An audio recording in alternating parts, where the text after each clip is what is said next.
In the spring of 323 BCE, Alexander the Great returned to Babylon, the glittering heart of Mesopotamia, after more than a decade of relentless conquest. His empire now stretched farther than any before him, from the rocky highlands of Greece, across Asia Minor, through the palaces of Persia, and beyond the mighty Indus River. At just 32 years of age, Alexander had achieved what generations of kings and emperors had only dreamed of: uniting the known world under a single command. The return to Babylon marked not just the end of a campaign, but the height of his power. The city, one of the most ancient and fabled in the world, became the stage for Alexander's final triumphal entry. Babylon's colossal double walls, said to be wide enough for chariots to race atop, rose before the Macedonian army as the Euphrates River flowed steadily through its center. Its ziggurats and temples still bore the echoes of earlier empires, Akkadian, Babylonian, and Persian. Now, under Alexander, it was to serve as the capital of an empire that linked East and West. The scale of his achievement was almost unimaginable for the ancient world. His victories had toppled the once mighty Achaemenid Persian Empire, whose rulers Cyrus, Darius, and Xerxes had dominated for 2 centuries. The defeat of Darius III in 331 BCE at Gaugamela had given Alexander command over the Persian heartlands, yet he had pressed further still, unwilling to halt at the old imperial frontiers.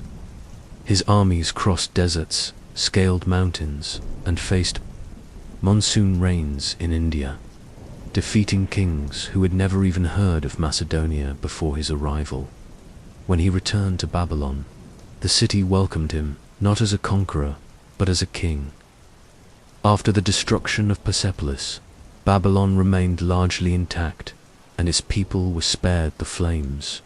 Alexander treated the city with respect, restoring temples, commissioning sacrifices to Babylonian gods, and even engaging with their ancient priesthood.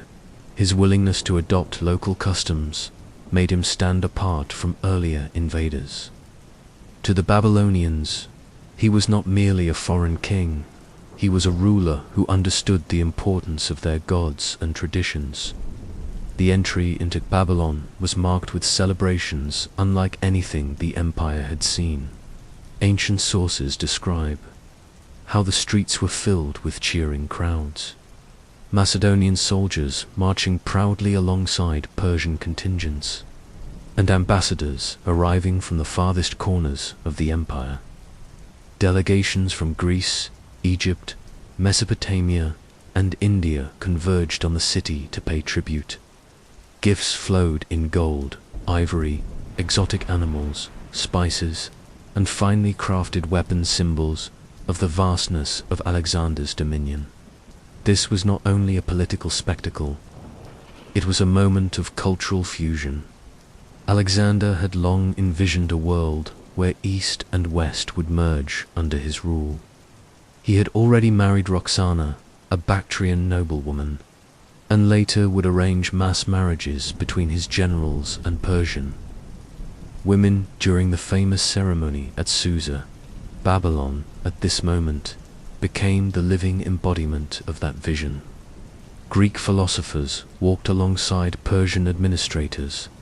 Egyptian priests conversed with Babylonian astrologers.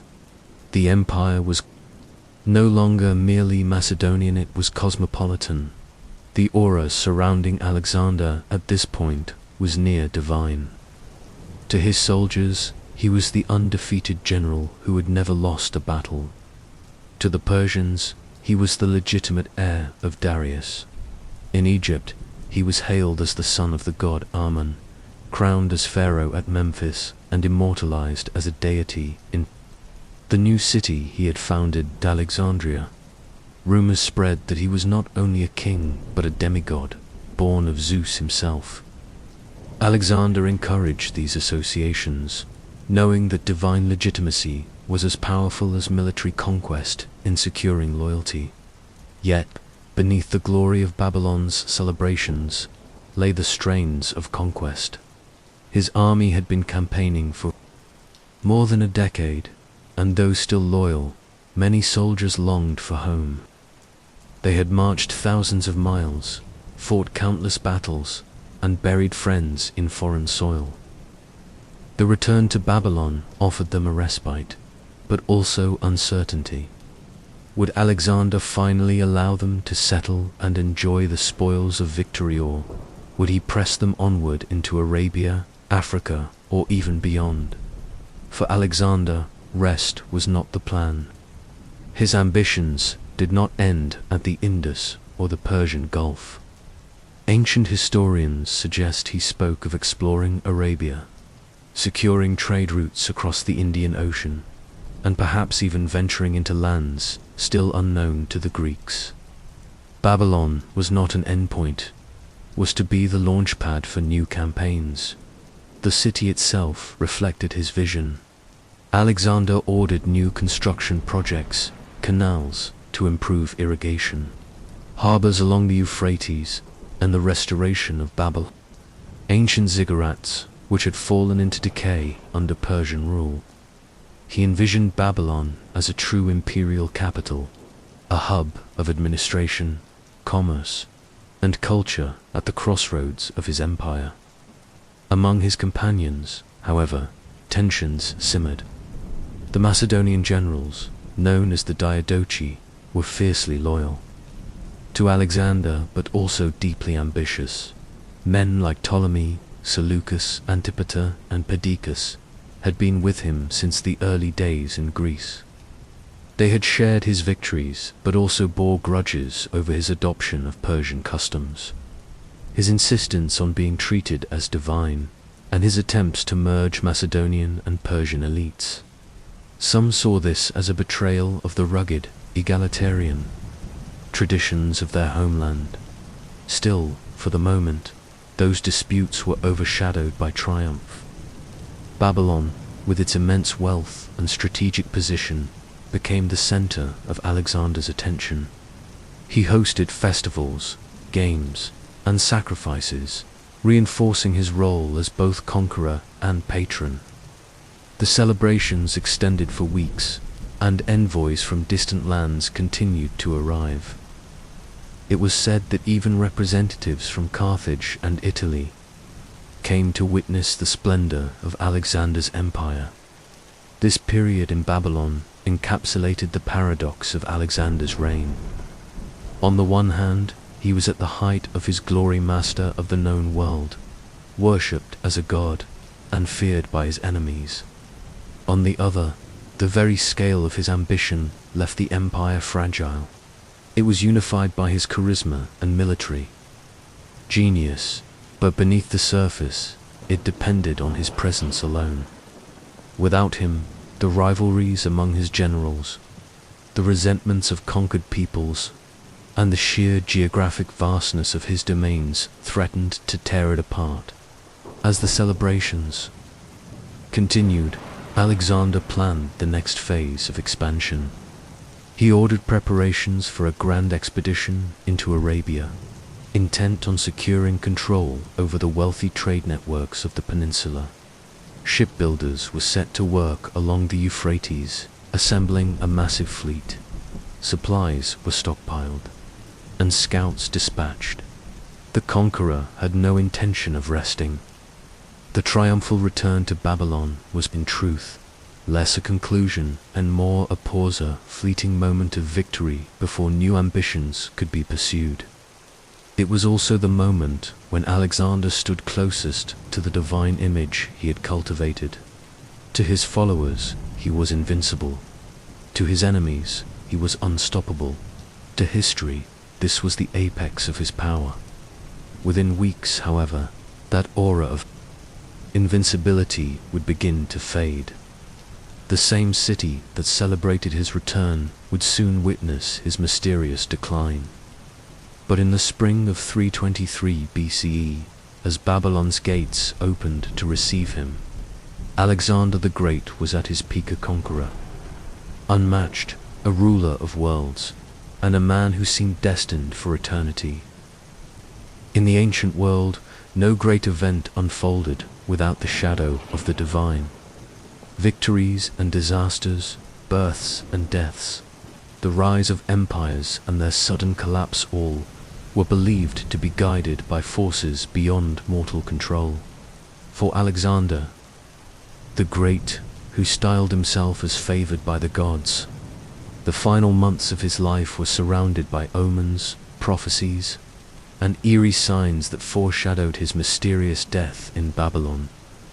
When Alexander returned to the city in 323 BCE, Babylon was more than just a capital. It was one of the most sacred and storied cities of the ancient world, home to the mighty temples of Marduk and Ishtar. Its priesthood, guardians of astronomical and religious knowledge that stretched back thousands of years, had long advised rulers on matters of fate and fortune.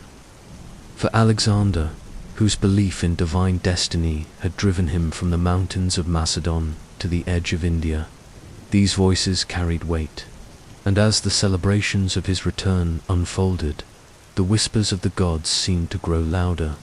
The Babylonians were masters of astrology. By charting the movements of the stars and planets, they believed they could predict the course of human affairs. According to later accounts, their observations in the spring of 323 BCE contained troubling portents. A lunar eclipse visible across Mesopotamia was interpreted as a sign of doom for the king. In Babylonian tradition, eclipses often heralded the death of rulers or the fall of empires. Priests sought to mitigate the danger by performing elaborate rituals, substituting a mock king to absorb the wrath of the gods, or offering sacrifices to avert disaster. Whether Alexander himself believed in such rituals is uncertain, but he could not ignore the weight of ancient superstition that hung over the city.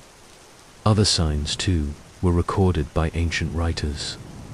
Plutarch, writing centuries later, described how a tame lion that Alexander had kept since his campaigns in India was suddenly attacked and killed by an ass. To the Greeks, this was an ominous symbol, the great and powerful cut down by the lowly and unexpected. Arrian, another historian of Alexander, noted that strange portents occurred around the city, fueling fears that the king's fortune was turning. Omens were not new to Alexander's life. From his earliest years, his destiny had been linked to the divine. His mother, Olympias, claimed he was the son of Zutzaman, the same god who confirmed his divine parentage when Alexander visited the oracle at Siwa in Egypt. Throughout his campaigns, he had sacrificed to the gods before great battles, interpreting signs in the entrails of animals, the flight of birds, or the alignment of the heavens. Victory at Gaugamela was preceded by favorable sacrifices, while storms and setbacks were attributed to divine displeasure. Alexander's belief in his divine mission was not mere vanity, was a worldview shared by many in his time. But in Babylon, the omens began to align in a darker pattern. The city itself carried a legacy of warnings.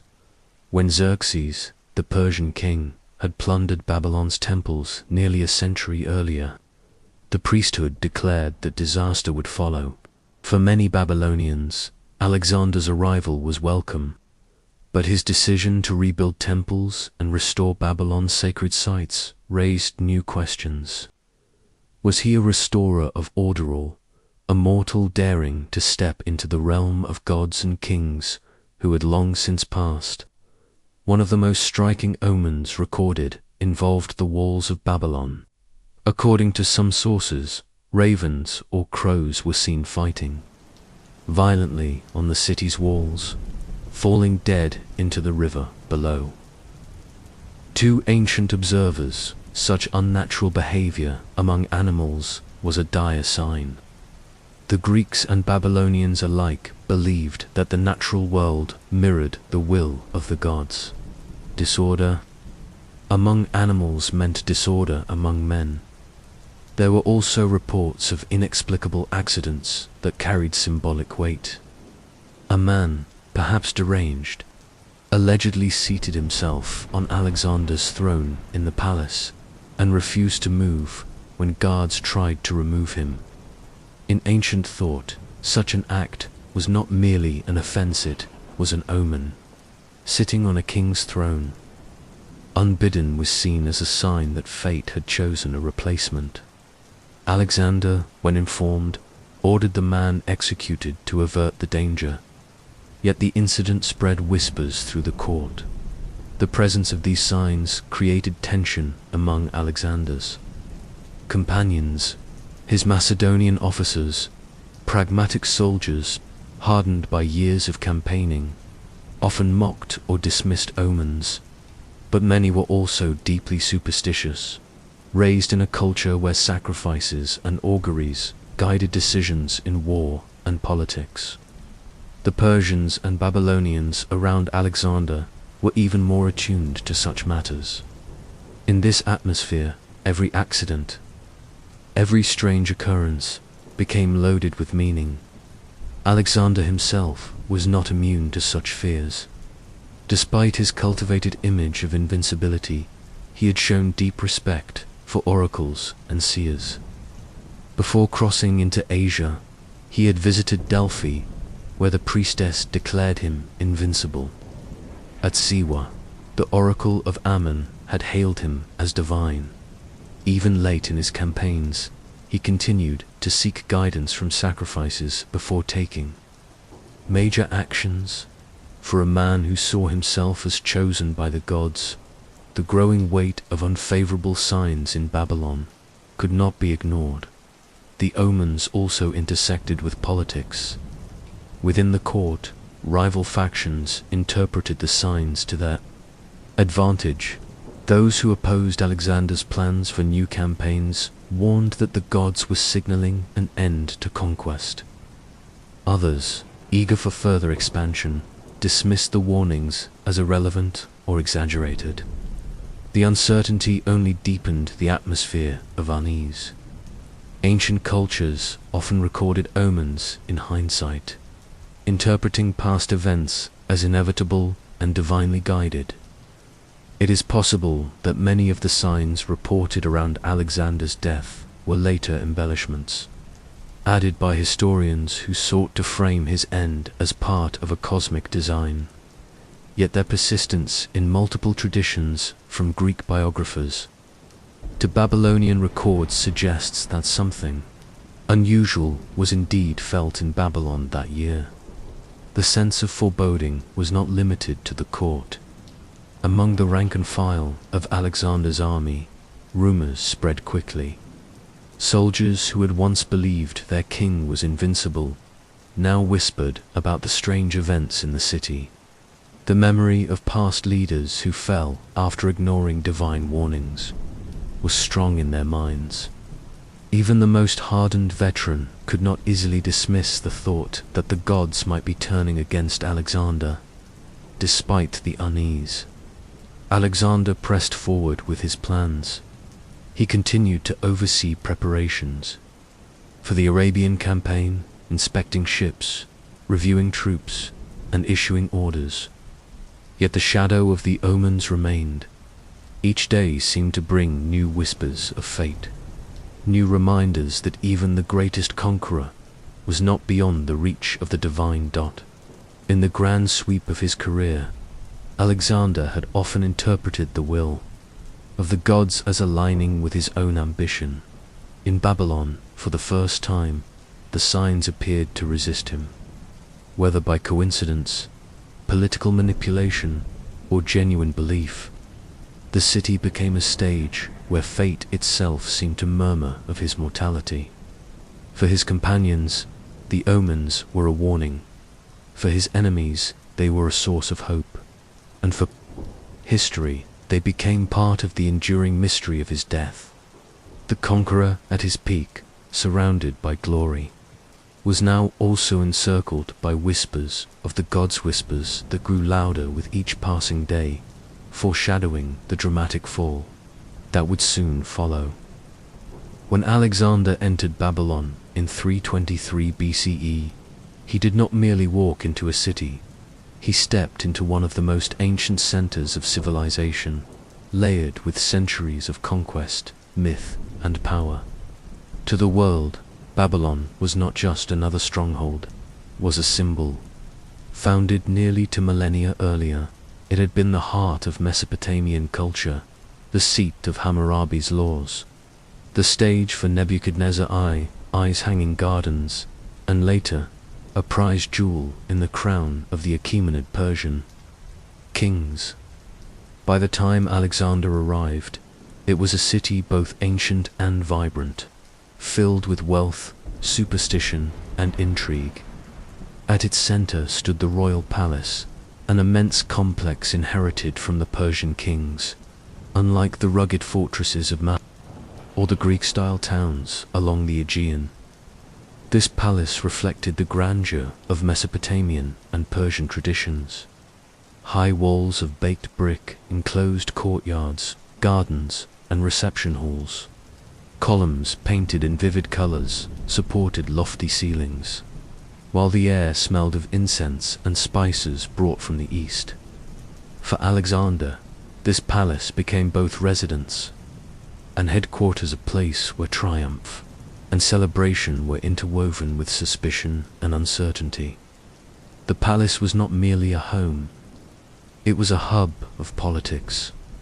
Within its walls, Alexander surrounded himself with his trusted companions, generals, administrators, and representatives from across the empire. The atmosphere was cosmopolitan. Macedonian veterans, hardened by years of campaigning, mingled with Persian nobles who had transferred their loyalty after the fall of Darius III. Babylonian priests, Greek philosophers, Egyptian officials, and Indian envoys all moved through its halls. It was a melting pot of languages, customs, and ambitions, empire compressed into a single residence at first glance. The palace reflected the glory of a ruler at the height of his power. Great feasts were held to celebrate victories, marked by sacrifices to Greek and Eastern gods. The banquets, recorded by ancient writers, were massive affairs, with hundreds of guests dining on lavish spreads of meat, bread, fruit, and wine. Musicians and dancers entertained the court, while foreign envoys presented tributes. To those who attended, Alexander appeared invincible, seated at the center, crowned with laurels, his health strong, his confidence unshaken. Yet beneath this surface lay tension. The palace of Babylon was also a place of rivalries. The Macedonian generals, the Diadochi, had served Alexander faithfully for years, but many resented his growing adoption of Persian customs. Alexander expected obeisance in the Persian-style proskynesis, the act of bowing or prostrating before the king. For Persians, this was a traditional sign of respect to a sovereign. But for Macedonian officers, it was an insult, a demand that they treat their commander as a living god. Some complied reluctantly, others resisted openly. The palace thus became a stage for cultural conflict, where Alexander's vision of fusion between East and West collided with the traditions of his homeland. The tension was not merely cultural, it was political. Alexander had no clear successor. His half-brother, Aridius, was mentally unfit to rule. His wife, Roxana, was pregnant, but no child yet existed to inherit the throne. As Alexander's ambitions expanded beyond Persia, his generals began to wonder who would eventually inherit his empire. In the halls of Babylon's palace, behind closed doors and whispered conversations, speculation grew. Would Alexander designate an heir? Would the empire fracture the moment he died? These questions, though unspoken in his presence, weighed heavily on the minds of those around him. The palace was also a place of memory. Many of Alexander's companions recalled the years of relentless campaigning across deserts, mountains, and rivers. They remembered the exhaustion of the Gedrosian desert, the bloodshed at Gaugamela and Hydaspes, the burning of Persepolis, and the long years away from their homeland. Now, within the luxurious walls of Babylon, the contrast between past hardships and present abundance sharpened their discontent. Soldiers muttered that Alexander was more Persian than Macedonian, more god than man. For some, the palace represented not triumph, but betrayal. Alexander himself saw Babylon as the future. He envisioned it as the capital of his world empire, a city to rival Athens and surpass Persepolis. He commissioned construction projects, restoring temples, improving canals, and expanding the harbor along the Euphrates. He consulted with Babylonian priests about rebuilding the great temple of Marduk, whose ruins still dominated the skyline. In doing so, he placed himself in the lineage of Mesopotamian kings, presenting himself not merely as a conqueror but as a rightful ruler of Babylon. Yet the city carried an aura of danger. For centuries, Babylon had been associated with divine wrath and downfall.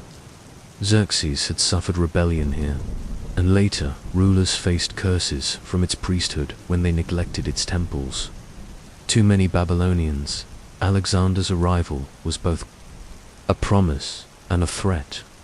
Would he restore their sacred traditions, or invite disaster by overreaching? The palace, with its foreign king and his mixed court, embodied this uncertainty. Daily life in the palace reflected this duality. In the mornings, Alexander met with his generals and administrators, issuing commands, planning campaigns, and addressing disputes. In the afternoons, he received envoys from across the empire, each bringing gifts and pledges of loyalty. At night, the palace came alive with banquets and revelry, but alongside the music and wine, there was always an undercurrent of suspicion. The sudden appearance of a strange omen, a whispered rumor of betrayal, or a quarrel among officers could shift the mood from celebration to unease in an instant. The palace also held reminders of mortality. Stories circulated of men who had defied fate, only to fall suddenly. Alexander himself had faced brushes with death, a near-fatal wound at the Battle of the Malian City in India, illnesses during his campaigns, and mutinies among his men. Each time he had emerged stronger, his survival reinforcing his aura of divine protection. But in Babylon, surrounded by omens and rivalries, the sense of invincibility began to erode. The historians who later recorded these events, such as Arrian, Curtius, and Plutarch, preserved the image of Babylon's palace as a place where glory and doom converged. They wrote of feasts that stretched late into the night, of soldiers demanding to see their king, of generals debating his succession, and of strange portents interpreted as signs of his approaching death. For them, the palace symbolized not just Alexander's power, but the fragility of that power when concentrated in one man. As weeks passed, the palace became increasingly tense. The preparations for the Arabian campaign continued, but questions about Alexander's health, his heir, and the unity of his generals cast shadows over every celebration. The feasts grew more extravagant, the omens more disturbing, the whispers more insistent. The palace of Babylon, once a symbol of triumph, was becoming a crucible where ambition, superstition, and fate converged in the heart of the palace. Alexander continued to plan. He spoke of Arabia, of circumnavigating the Persian Gulf, of opening new trade routes and expanding his dominion even further. To his mind, Babylon was not a resting place, but a launchpad for eternity. Yet outside the palace walls, and even within its chambers, few could ignore the sense that the gods or fate itself were preparing to intervene. In 323 BCE, Babylon's palace stood at the center of the world, and within its walls, the greatest conqueror of antiquity reached both the zenith of his power and the threshold of his downfall. The empire stretched vast and unbroken, yet in the halls of this ancient city, cracks had begun to appear. Rivalries sharpened, omens multiplied, and shadows lengthened over Alexander's throne.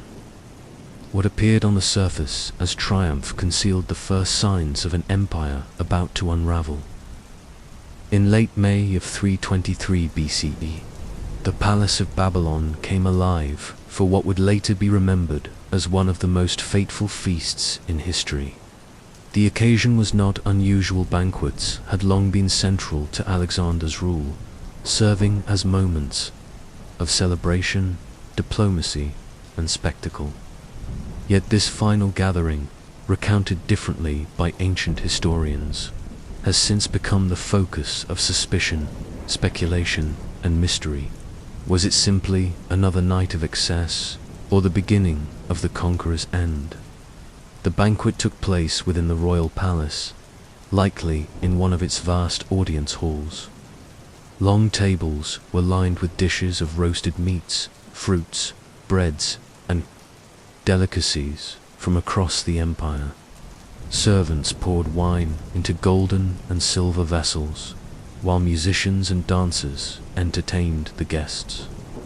Macedonian officers sat beside Persian nobles, ambassadors, and foreign envoys, a scene of cultural blending that Alexander had encouraged since his conquest of Persia. Banquets in Alexander's world were not merely occasions for indulgence. They were political theaters. Who sat near the king, who poured his wine, and who was invited or excluded all carried meaning. The gatherings displayed the hierarchy of the court, rewarded loyalty, and allowed Alexander to project himself as both Greek king and Eastern monarch. This final feast, however, stands apart in the historical record. Ancient sources provide varying accounts of what happened. The historian Diodorus reports that Alexander attended a drinking contest hosted by his companion Medius of Larissa, a Thessalian nobleman.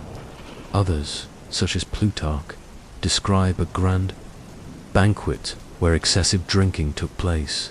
Arrian, known for his generally cautious approach, mentions the feast but is more reserved in his details. What is consistent is that Alexander drank heavily that night.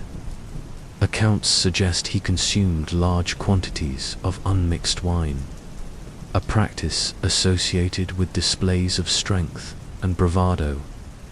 In Macedonian tradition, drinking contests were common, but the levels described at Babylon were extraordinary.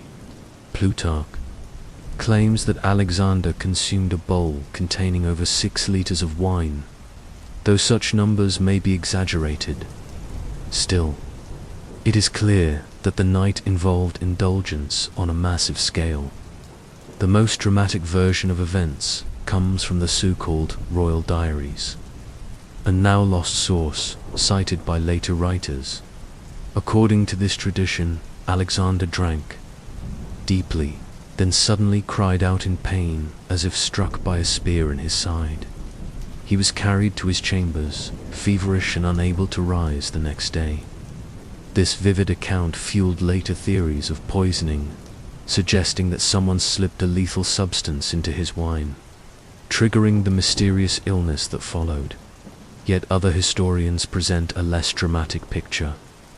Arrian suggests that Alexander felt unwell after the banquet, but attributes his decline to fever rather than poison. Plutarch emphasizes the excess of drinking, but avoids blaming foul play. Cutius Rufus describes the feast as one of many, with Alexander falling ill soon after. These discrepancies highlight the difficulty of reconstructing events with certainty. The possibility of poisoning has long fascinated scholars and storytellers. Wine was an obvious vehicle for such an act, and Alexander had no shortage of rivals. His generals, though loyal, were also ambitious. His adoption of Persian customs, demands for divine honors, and relentless campaigns had created tension. Some officers resented his refusal to return to Macedon, while others feared his plans. For further conquests would stretch their resources to the breaking point. Yet the poisoning theory faces challenges. Many ancient writers, closer to the events, doubted it. The duration of Alexander's illness, nearly 2 weeks, does not match the symptoms of most fast-acting poisons known at the time. Furthermore, no consensus exists on a culprit. Names such as Antipoda, Cassander, and even Aristotle have been floated in later traditions, but no ancient evidence directly implicates them. What is undeniable is that the banquet marked a turning point. Until then, Alexander had been the image of vitality, energetic, and seemingly invincible. Afterward, his health rapidly declined. Whether from excessive drinking, infectious disease, or foul play, the feast became the event that framed the last days of his life. The cultural context of the banquet also deserves attention. For Greeks and Macedonians, wine drinking was tied to notions of masculinity, camaraderie, and leadership. To drink heavily was to demonstrate strength. To host lavishly was to show generosity. Yet in Babylon, these traditions clashed with Eastern expectations of moderation and ritual order. What the Macedonians viewed as a demonstration of vitality, others may have seen as recklessness. The political implications were also significant. To fall ill at such a public occasion exposed Alexander's vulnerability. His generals and companions, always alert to shifts in power, would have noticed the sudden change. Rumors spread quickly of poison, divine punishment, or simply human frailty. The banquet thus became not only the start of Alexander's illness, but the spark of uncertainty that would later consume the empire. Eyewitness details are scarce, but historians preserved fragments of the mood. The guests, initially celebratory, must have grown uneasy as Alexander faltered. The sight of the Conqueror, normally so commanding, weakened by pain or fever, would have been shocking. The silence that followed his removal from the hall may have carried more weight than all the music and laughter that preceded it. In the days that followed, Alexander's condition worsened. He could no longer rise from his bed, his body gripped by fever. Yet in retrospect, the final banquet became the focal point of the story. It was the moment when glory turned to decline, when celebration gave way to dread, and when the greatest conqueror in history first appeared mortal. Modern scholars debate endlessly what the banquet truly meant. Some see it as evidence of poisoning, others as the trigger of an infection already incubating. Malaria, typhoid fever, or West Nile virus have all been proposed as causes. But for the people of the time, explanations were framed not by medicine but by fate. To them, the gods had spoken. The omens of Babylon, the eclipses, the ravens, the throne usurper, were now fulfilled in the halls of the palace.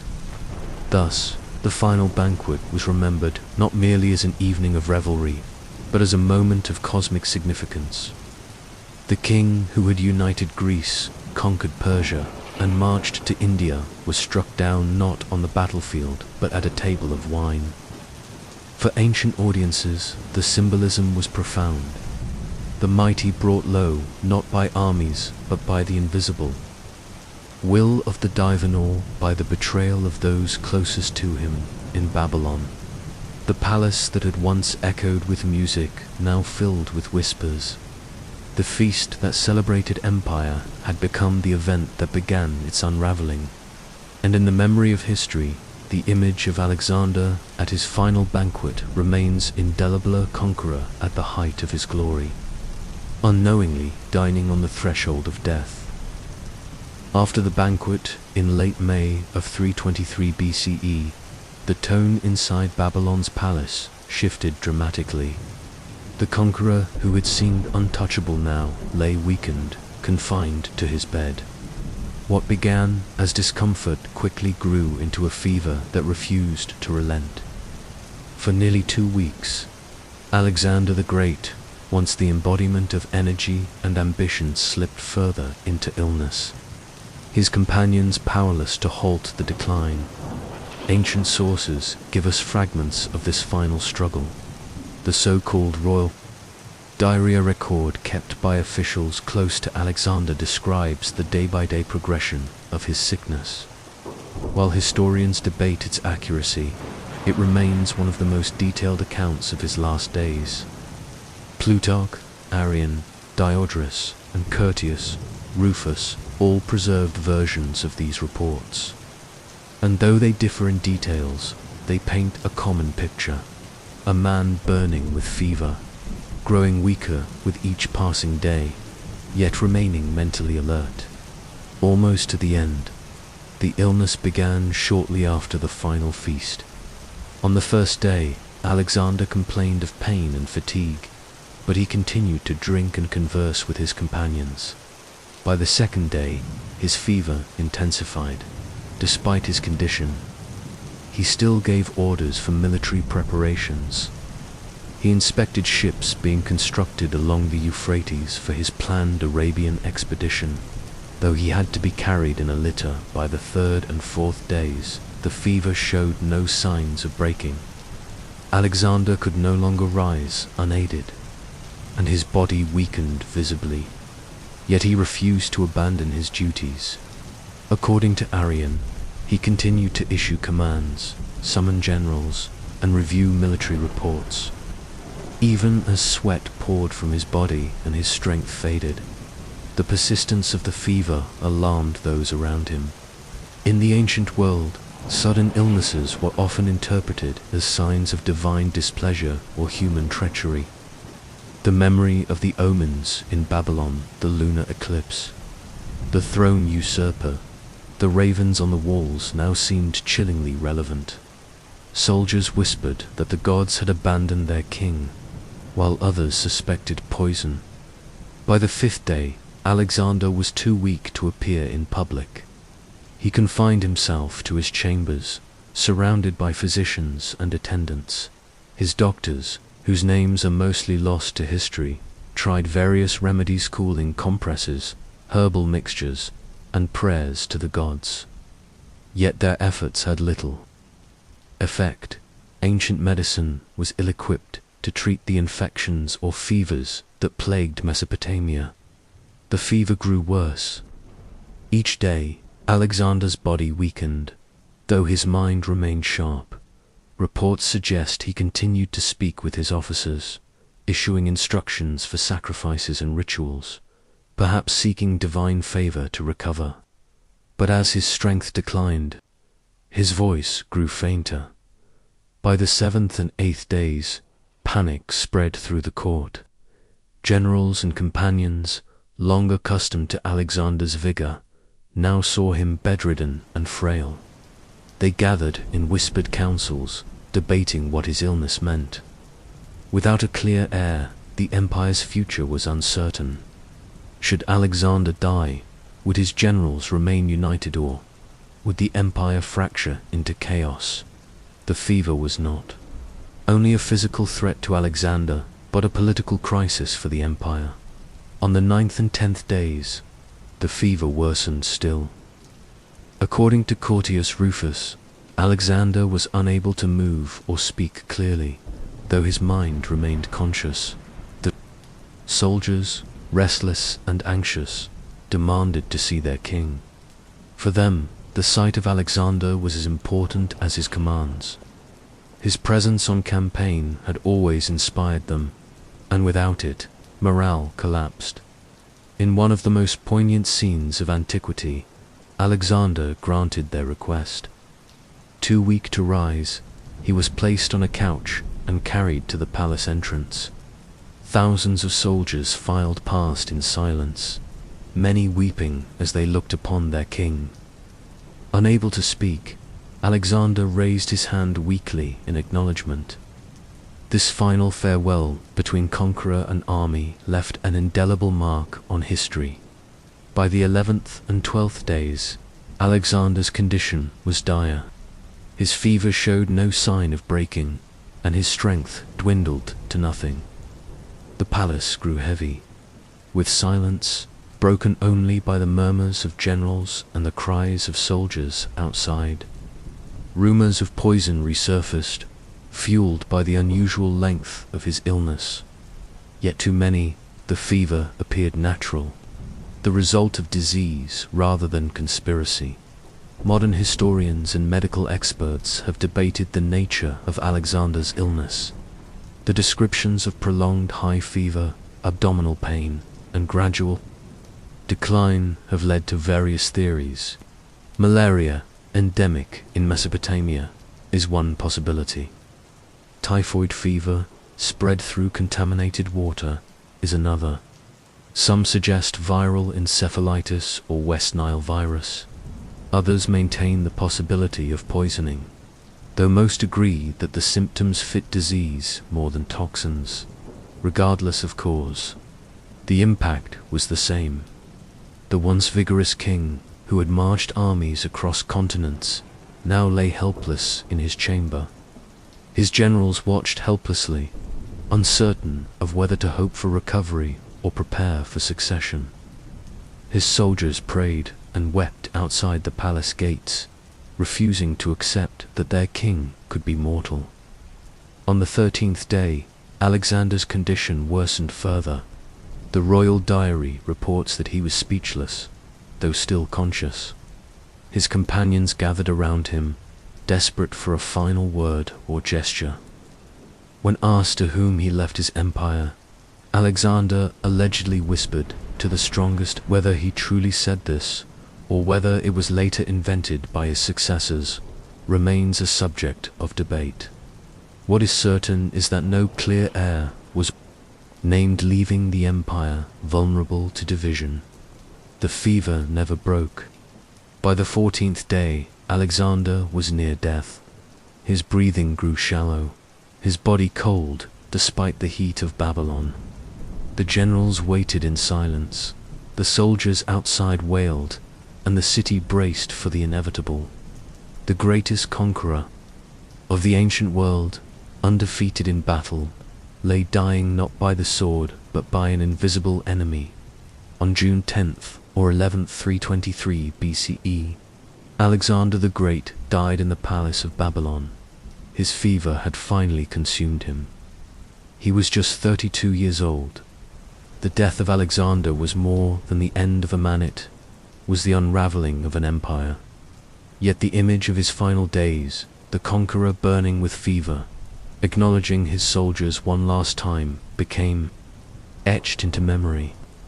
The fever that took hold in Babylon was not only a medical mystery but a turning point in world history. The empire he had forged with relentless ambition now stood leaderless.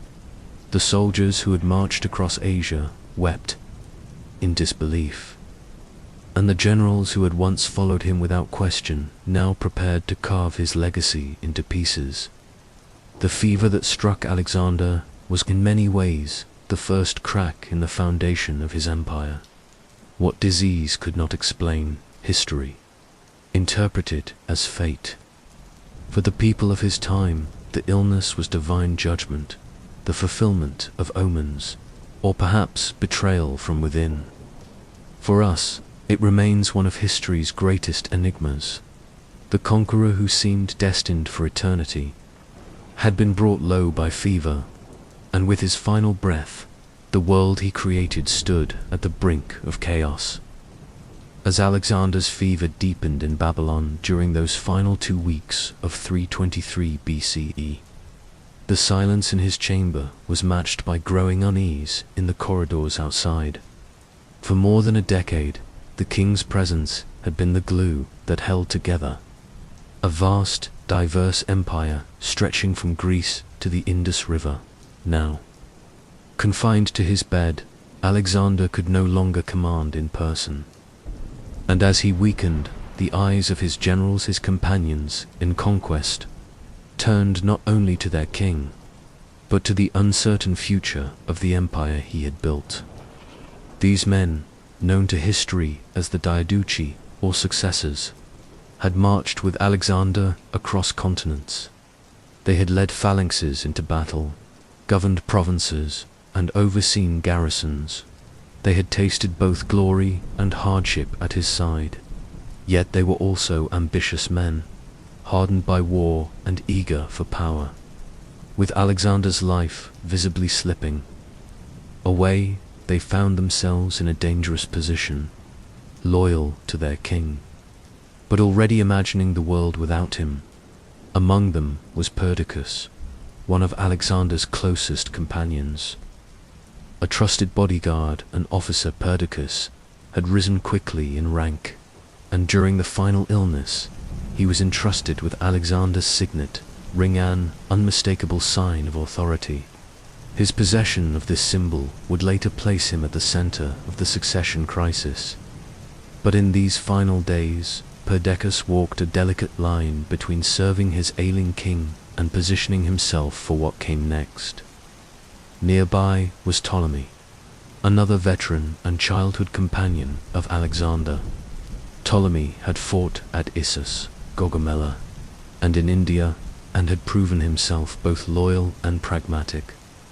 Unlike some of the other generals, Ptolemy's ambitions were measured, but he was acutely aware of opportunity.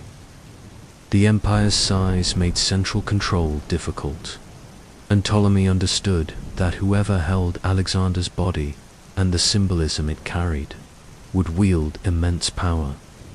Seleucus, commander of the elite companion cavalry, also stood among the watchful circle. Brave and calculating, Seleucus had the respect of the army and would later carve out a vast dominion in the east. In Babylon, however, he was still one of several generals watching events unfold, uncertain of how to act until Alexander's fate was sealed. Others included Antipater, the old regent of Macedon. Though he was not present in Babylon, his influence loomed from afar. Craterus, another highly respected general, was in Cilicia, having been ordered to bring reinforcements and veterans back to Macedonia. Nearchus, Alexander's admiral, oversaw naval preparations for the Arabian campaign. Each man's absence or presence in Babylon added to the uncertainty, as decisions made in the palace would soon ripple across the empire. The generals who remained by Alexander's side faced two urgent questions. First, would the king recover? And second, if not, who would rule after him? Alexander had no clear successor. His half-brother, Aridius, though alive, suffered from intellectual disabilities that made him unfit to rule alone. His wife Roxana was pregnant, but the child was yet unborn. To the generals, this lack of a direct, capable heir was alarming. The empire depended on unity of command. Without a named successor, rival claims would erupt instantly. The atmosphere in the palace became one of both devotion and calculation. The generals visited Alexander's chamber daily, paying respect and seeking guidance. Some pressed him for decisions, asking who should inherit. According to some sources, when asked, Alexander replied cryptically to the strongest. Others suggest he remained silent or indicated that the empire should be divided. The ambiguity, whether intentional or the product of later that no single successor could claim absolute legitimacy around the palace. Soldiers and administrators observed the generals closely.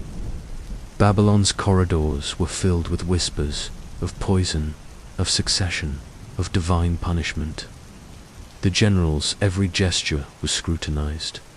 Did they appear sorrowful or eager? Did they linger too long in private discussions? The uncertainty was suffocating, and the tension grew with each passing day of the king's decline. Despite their loyalty to Alexander, the generals were also realists. They had seen empires collapse upon the death of great rulers before. The Persian Empire itself had splintered when Darius III was defeated. The Achaemenid dynasty had held its territories together through centralized power. And without Alexander, there was little to guarantee that the Macedonian system would fare any better. Meanwhile, the Babylonian court and priesthood added another layer of complexity. To the Babylonians, Alexander was not only a conqueror, but a king who had restored their temples and honored their gods. His death would plunge their city into uncertainty, and they too watched the generals carefully. Who would rule Babylon? Would Alexander's successors honor its traditions, or neglect them as Xerxes once had? As the fever worsened, the generals' behavior reflected a mix of reverence and anticipation. They continued to consult the king, but also began holding meetings without him. They positioned themselves carefully, ever openly defying Alexander, but preparing for the possibility that he might not survive. The army outside the palace grew restless. For soldiers, the bond with Alexander was personal and profound. He had led them in person on every campaign, shared their hardships, and rewarded their loyalty. Now, hearing rumors of his decline, they demanded reassurance. Their suspicion of the generals deepened, for they feared that ambitious officers might hasten Alexander's end or conceal his true condition. This tension culminated in the dramatic moment when Alexander, too weak to speak, allowed himself to be displayed before the troops. Carried on a couch, he raised his hand in silent acknowledgement as thousands of soldiers filed past. To the generals, this moment was both moving and dangerous. It showed the soldiers' unwavering loyalty to Alexander, a loyalty that would not easily transferred to another. Any attempt to seize power without the army's support would be doomed. For the generals, this meant one thing: when Alexander died, the army would decide. Whoever could secure the soldiers' allegiance, whether through charisma, promises, or control of Alexander's memory, would hold the empire. Thus, as the fever consumed the king, the palace of Babylon became a crucible of ambition. Perdiccas, Seleucus, and Ptolemy eyed the future. Roxana's pregnancy added urgency, for an infant heir could become a pawn in their struggles. Arrhidaeus's weakness made him a candidate for manipulation, and the vast empire, from Egypt to India, stood on the edge of fragmentation. In this atmosphere, every word, every glance carried weight. To show too much eagerness for power risked being seen as a traitor. To show too little risked being left behind. The generals thus balanced between appearances of loyalty and careful positioning for the inevitable. Succession crisis. Historians writing centuries later would frame this moment as the seed of the wars of the successors, the brutal conflicts that followed Alexander's death. In Babylon, those wars had not yet begun, but the watchful eyes of his generals betrayed what was to come. They stood by their king, honoring him in his final days, yet already preparing to carve his empire. Apart, the fever that gripped Alexander was not only a medical crisis, but a political one. The conqueror lay helpless, but his generals remained vigilant. Their watch was not merely for his survival, but for the opportunity that his death would bring. And so, in the shadowed halls of Babylon's palace, the greatest empire the ancient world had ever known, waited on the edge of collapse, not by foreign invasion, but by the ambitions of those who had once been its most loyal servants. The sudden decline of Alexander the Great in Babylon gave rise to one of the most enduring controversies in ancient history. Was his death the result of natural illness, or was it the work of poison? The theory of poisoning appeared quickly after his death and has lingered for more than 2 millennia, shaping the way historians, politicians, and storytellers have remembered the conqueror's final days. In the ancient world, the idea that a man of Alexander's stature could die of something as ordinary as fever seemed unthinkable. He was undefeated in battle, crowned as pharaoh in Egypt, hailed as a god in Greece, and revered in Persia as heir to Darius. To his followers and enemies alike, the thought that such a man could be struck down by a mere disease was difficult to accept. A more dramatic explanation was required, and poison provided it. The earliest references to the poisoning theory appear in later traditions rather than the immediate accounts. Writers such as Plutarch and Arrian, who drew on eyewitness sources, downplayed or dismissed the idea. Yet others, especially in the generations following Alexander's death, embraced it. Their accounts differ in detail, but many converge on the notion that Alexander's wine at his final banquet had been tainted. According to one version, preserved by Justin, a Roman historian, the poison was administered at the feast hosted by Midias of Larisa. After drinking heavily, Alexander cried out as if stabbed, a sudden onset that suggested a lethal agent rather than a slow illness. Another version, recorded by later biographers, claimed the poison was mixed in a cup of unmixed wine, consumed. In a contest of drinking prowess, the list of potential conspirators is long, reflecting the tangled politics of Alexander's court. Antipater, the regent of Macedon, is often named as a prime suspect.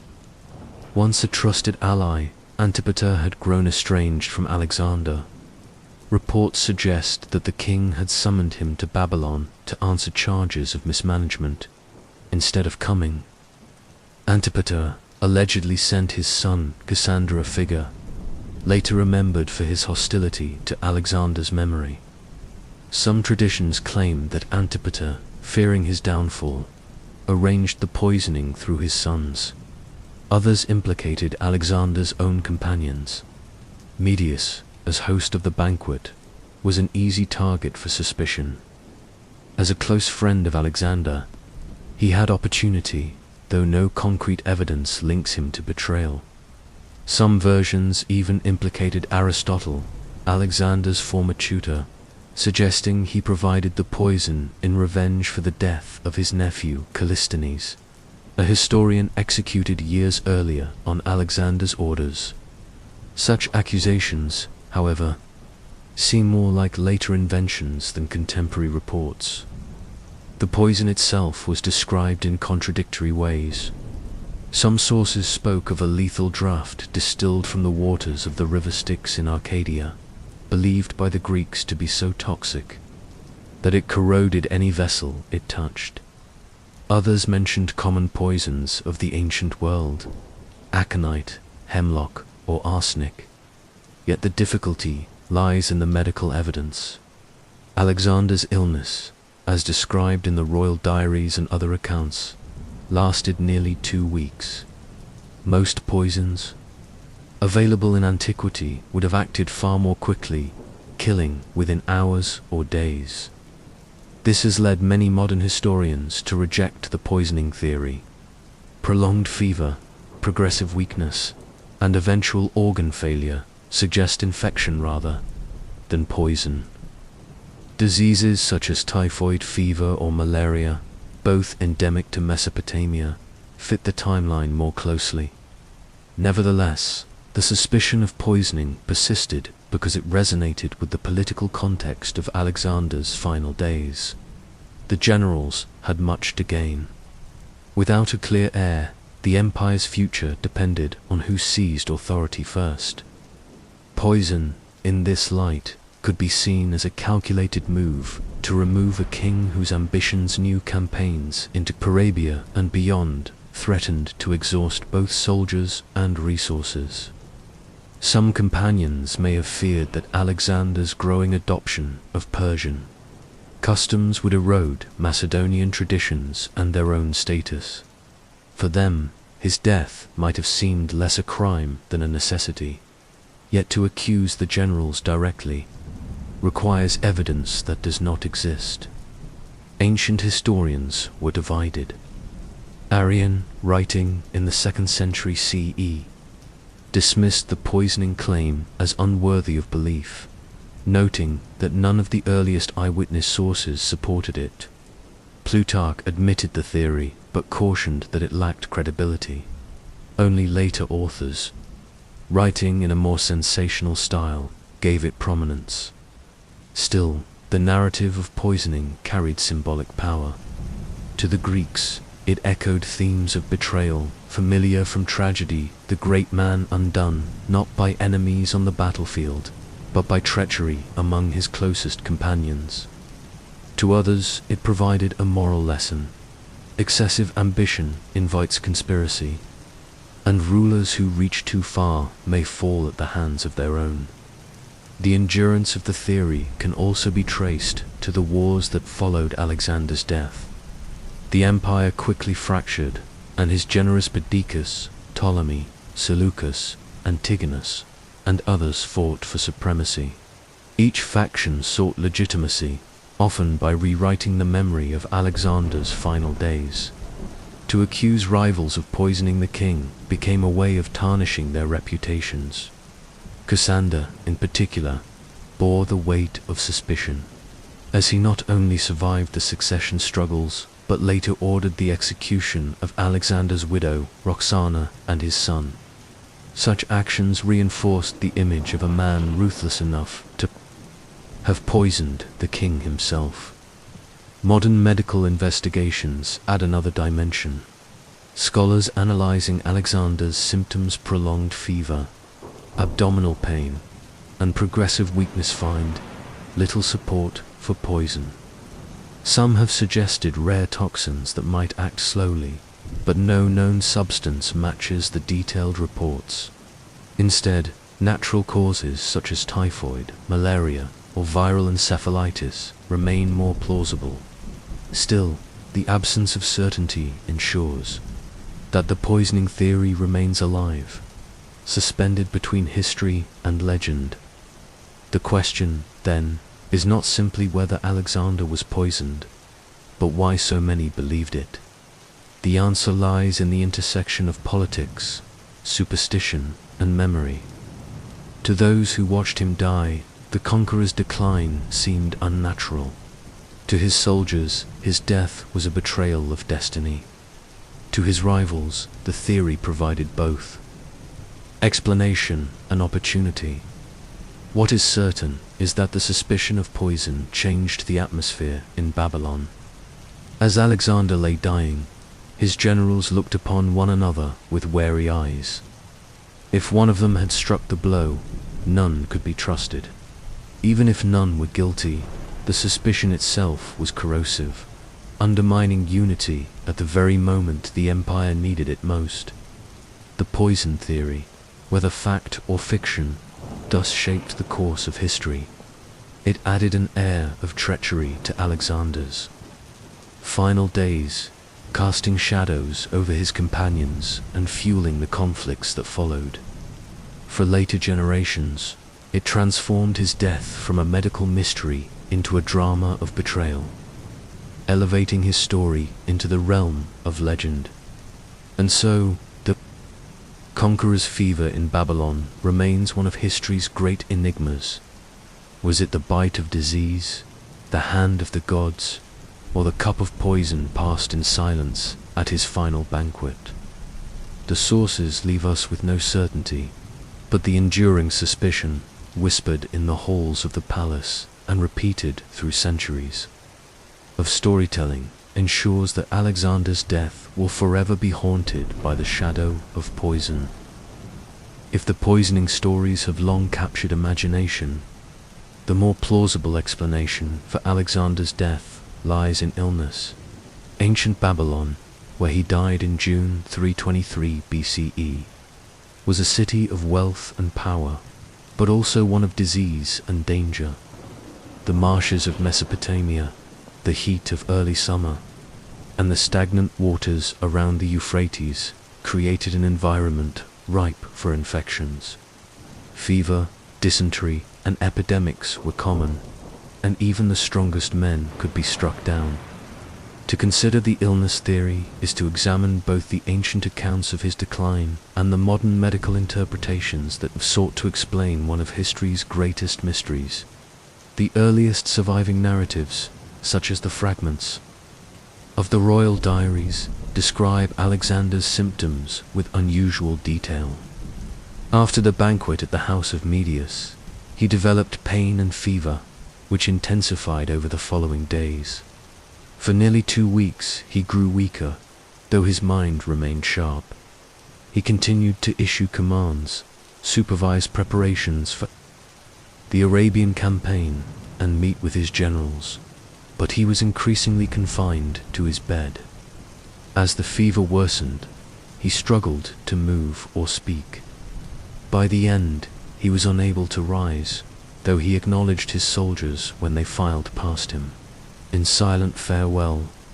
This slow, progressive decline is inconsistent with most poisons known in antiquity, but highly consistent with infectious disease. Malaria is one of the strongest candidates. The Tigris-Euphrates basin was notorious for the disease, and descriptions of recurring fever fit its profile. Ancient historians do not explicitly mention chills or relapses, but the broad symptoms, persistent fever, weakness, and eventual collapse align with malaria. The timing is also suggestive. Alexander died in early summer, a season when mosquito-borne diseases surged. Malaria could strike even the healthiest of men, and after years of campaigning, wounds, and exhaustion, Alexander's body may have been especially vulnerable. Another leading theory is typhoid fever, carried through contaminated food or water. Typhoid was widespread in the ancient world. Its symptoms, high fever, abdominal pain, delirium, and prostration, match the accounts in several sources. Some scholars point to the length of Alexander's illness, roughly 10 to 14 days, as characteristic of typhoid. Moreover, in the royal diaries, there is mention of Alexander being unable to speak clearly and experiencing extreme weakness, which can accompany typhoid's complications. If untreated, the disease is often fatal, and in an age without antibiotics, survival was uncertain even for the strongest. Other possibilities have been raised by modern researchers. West Nile virus, carried by mosquitoes, has been suggested as a cause, as it produces fever, neurological symptoms, and prolonged illness. Viral encephalitis is another candidate, as it can leave a patient conscious but paralyzed, which might explain the reports that Alexander was mentally alert but unable to move in his last days. Some physicians have even argued for autoimmune conditions such as Guillain-Barré syndrome, which paralyzes the body while sparing mental function. This would match the dramatic scene of Alexander raising his hand to acknowledge his soldiers, even though he could not speak. Yet these modern diagnoses, while intriguing, rest on fragmentary descriptions and must remain speculative. The environment of Babylon adds weight to the illness theory. The city, though grand, was built along the Euphrates, surrounded by canals and irrigation systems. The heat of summer turned stagnant water into breeding grounds for mosquitoes and disease. Ancient Mesopotamian records frequently mention epidemics and Greek soldiers, unaccustomed to the climate, were especially at risk. Alexander himself had faced sickness before. During his campaigns in Asia, he nearly died from wounds and fevers. On several occasions, each time he recovered, reinforcing the sense of invincibility that surrounded him. But by 323 BCE, years of campaigning had left him worn. He had been wounded repeatedly, most seriously in India when an arrow pierced his chest. The cumulative strain on his body may have made him unable to withstand another major infection. The testimony of ancient writers supports the illness theory more than poisoning. Arrian, often regarded as the most reliable, explicitly rejected the idea of foul play, describing instead a fever that worsened steadily until death. Plutarch noted that Alexander continued to give commands while ill, suggesting a lingering disease rather than sudden collapse. Curtius, Rufus, and Diodorus also describe a drawn-out sickness, though each emphasizes different details. While none were eyewitnesses, their reliance on earlier sources strengthens the consistency of the illness narrative. That consistency is striking. In an age when dramatic stories of betrayal were popular, the persistence of accounts describing natural illness suggests that this explanation was credible to those closest to events. Even the royal diaries, thought to have been written by officials in Babylon at the time, describe fever rather than poisoning, though later traditions embellished the tale with suspicions of treachery. The earliest evidence points to disease. Modern medical historians have analyzed Alexander's symptoms with care. A 1998 study argued that typhoid fever best explains the sequence of events. Others, noting the neurological details, favor West Nile or Guillain-Barré. Some point out that Alexander may have suffered from multiple conditions simultaneously. Fever from infection, compounded by complications from old wounds or excessive drinking. The heavy consumption of unmixed wine at the final banquet could have worsened his state, weakening his body further against infection. In this sense, his death was not the result of one cause, but of accumulated strain. The illness theory also fits the cultural context. In the ancient world, disease was often seen as a manifestation of divine will. For Alexander's contemporaries, the fever that struck him in Babylon was not simply a medical event, it was a sign that the gods had turned against him. The ominous portents reported earlier that year, from eclipses to ravens fighting on the city walls, seemed fulfilled in his decline. To the soldiers, the illness was a betrayal of destiny. To the priests, it was cosmic balance restored. The silence of the gods during his final days, when sacrifices yielded no favorable omens, reinforced the sense that his time had ended. And yet, the illness theory does not diminish the drama of his death. If anything, it highlights the fragility of even the greatest conqueror. After defeating armies, crossing mountains, and founding cities, Alexander was undone not by swords or plots, but by the invisible force of disease.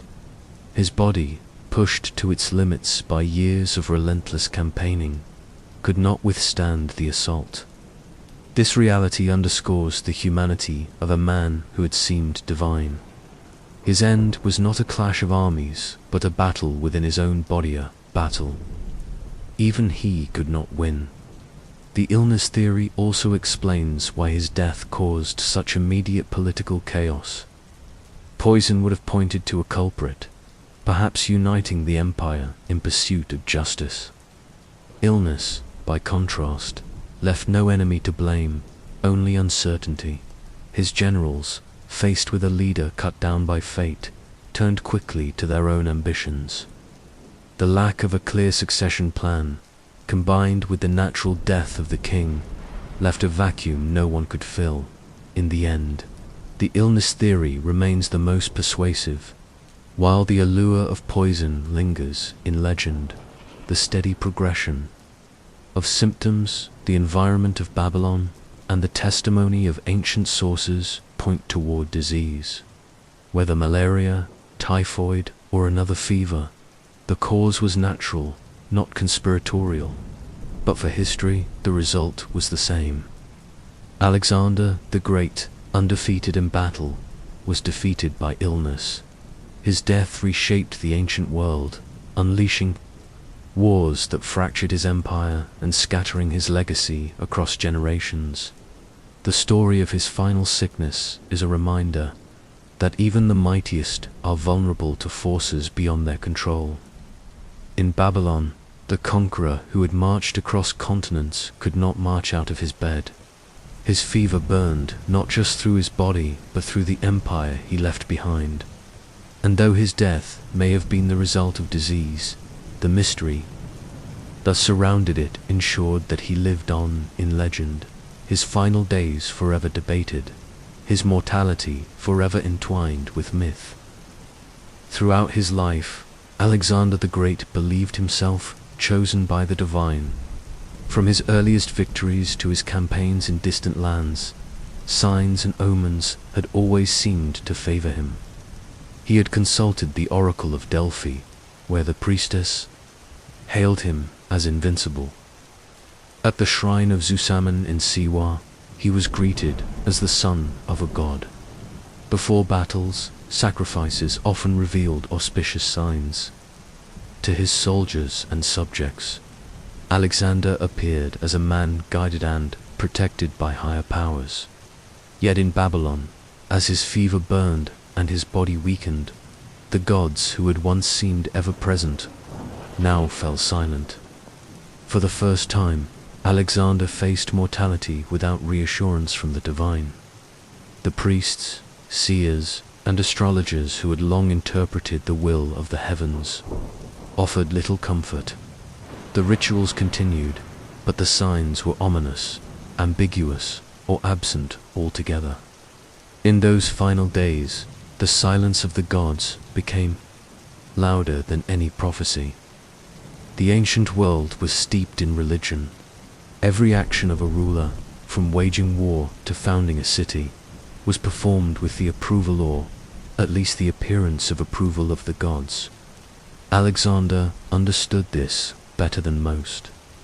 His careful attention to sacrifices before major battles was not mere superstition.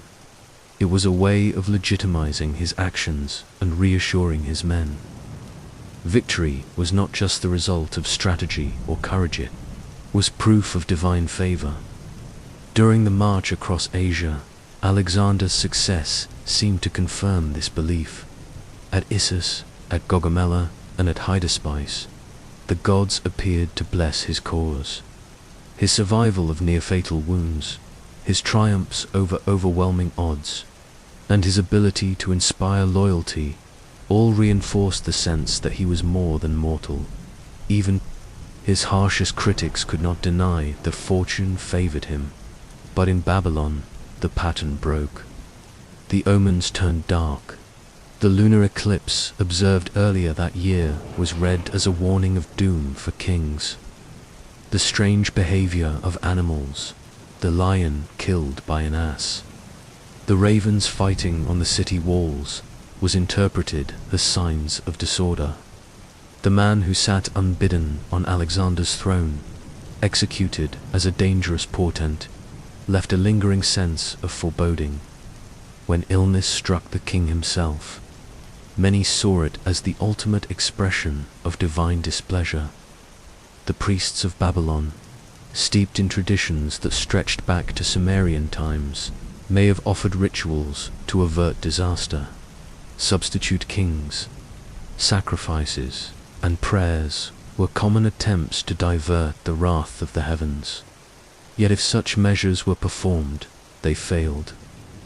Alexander's condition worsened day by day. His companions, who had long trusted in the guidance of oracles, now found themselves staring into uncertainty. For Alexander, who had built his life on the conviction of divine support, this silence must have been devastating. The man who had claimed descent from Zeus and Ammon now lay powerless, his body consumed by fever. No oracle announced his recovery. No sacrifice revealed a path to salvation. The gods, whose voices had once seemed clear, offered no answer. This silence had profound psychological consequences for those around him. The generals, already suspicious of one another, interpreted the lack of divine reassurance as a sign that Alexander's era was ending. To the soldiers, it was a betrayal of destiny. The man who had led them to the ends of the earth, whose victories had seemed inevitable, was abandoned in his moment of need. To his enemies and rivals, it was confirmation that the Conqueror was still mortal, subject to the same fate as all men. Historians such as Plutarch and Arrian record the eerie quiet of these days. While the physicians struggled and the generals debated, the rituals that had once accompanied Alexander's campaigns seemed powerless. Some sources suggest that Alexander continued to order sacrifices even while bedridden, clinging to the hope of a favorable sign. But if so, the responses were ambiguous or unfavorable. The divine language that had always guided him had grown mute. This transformation from divine certainty to divine silence was more than a personal tragedy. It symbolized the fragility of Alexander's empire. His rule had been built not only on military conquest, but on the aura of destiny. He was not simply a king. He was the chosen instrument of the gods. If the gods were silent, then his legitimacy faltered, and with it, the unity of the empire. The silence of the gods also reshaped the narrative of his death in later traditions. To some, it was proof that Alexander's hubris had gone too far. By claiming divine parentage, demanding and seeking to merge East and West under his rule, he had overstepped mortal bounds. His death, unmarked by divine intervention, was interpreted as punishment, reminder that no man, however great, could escape mortality. To others, the silence was itself a form of divinity. The gods had withdrawn because Alexander's destiny was complete. He had conquered the known world, spread Greek culture across Asia, and reshaped history. Nothing more remained to be done. In this view, the gods did not abandon him, they simply ended his mission. The soldiers outside the palace likely saw it differently. For them, the silence meant uncertainty. They had relied on Alexander not only as a commander, but as a living symbol of divine favor. Without him, would their victories mean anything? Would the gods still protect them? Their tears and mourning, recorded by ancient writers, suggest that they felt more than grief. They felt the loss of certainty itself. In Babylon, the silence of the gods echoed through the palace halls, amplifying every whisper of conspiracy and every shadow of doubt.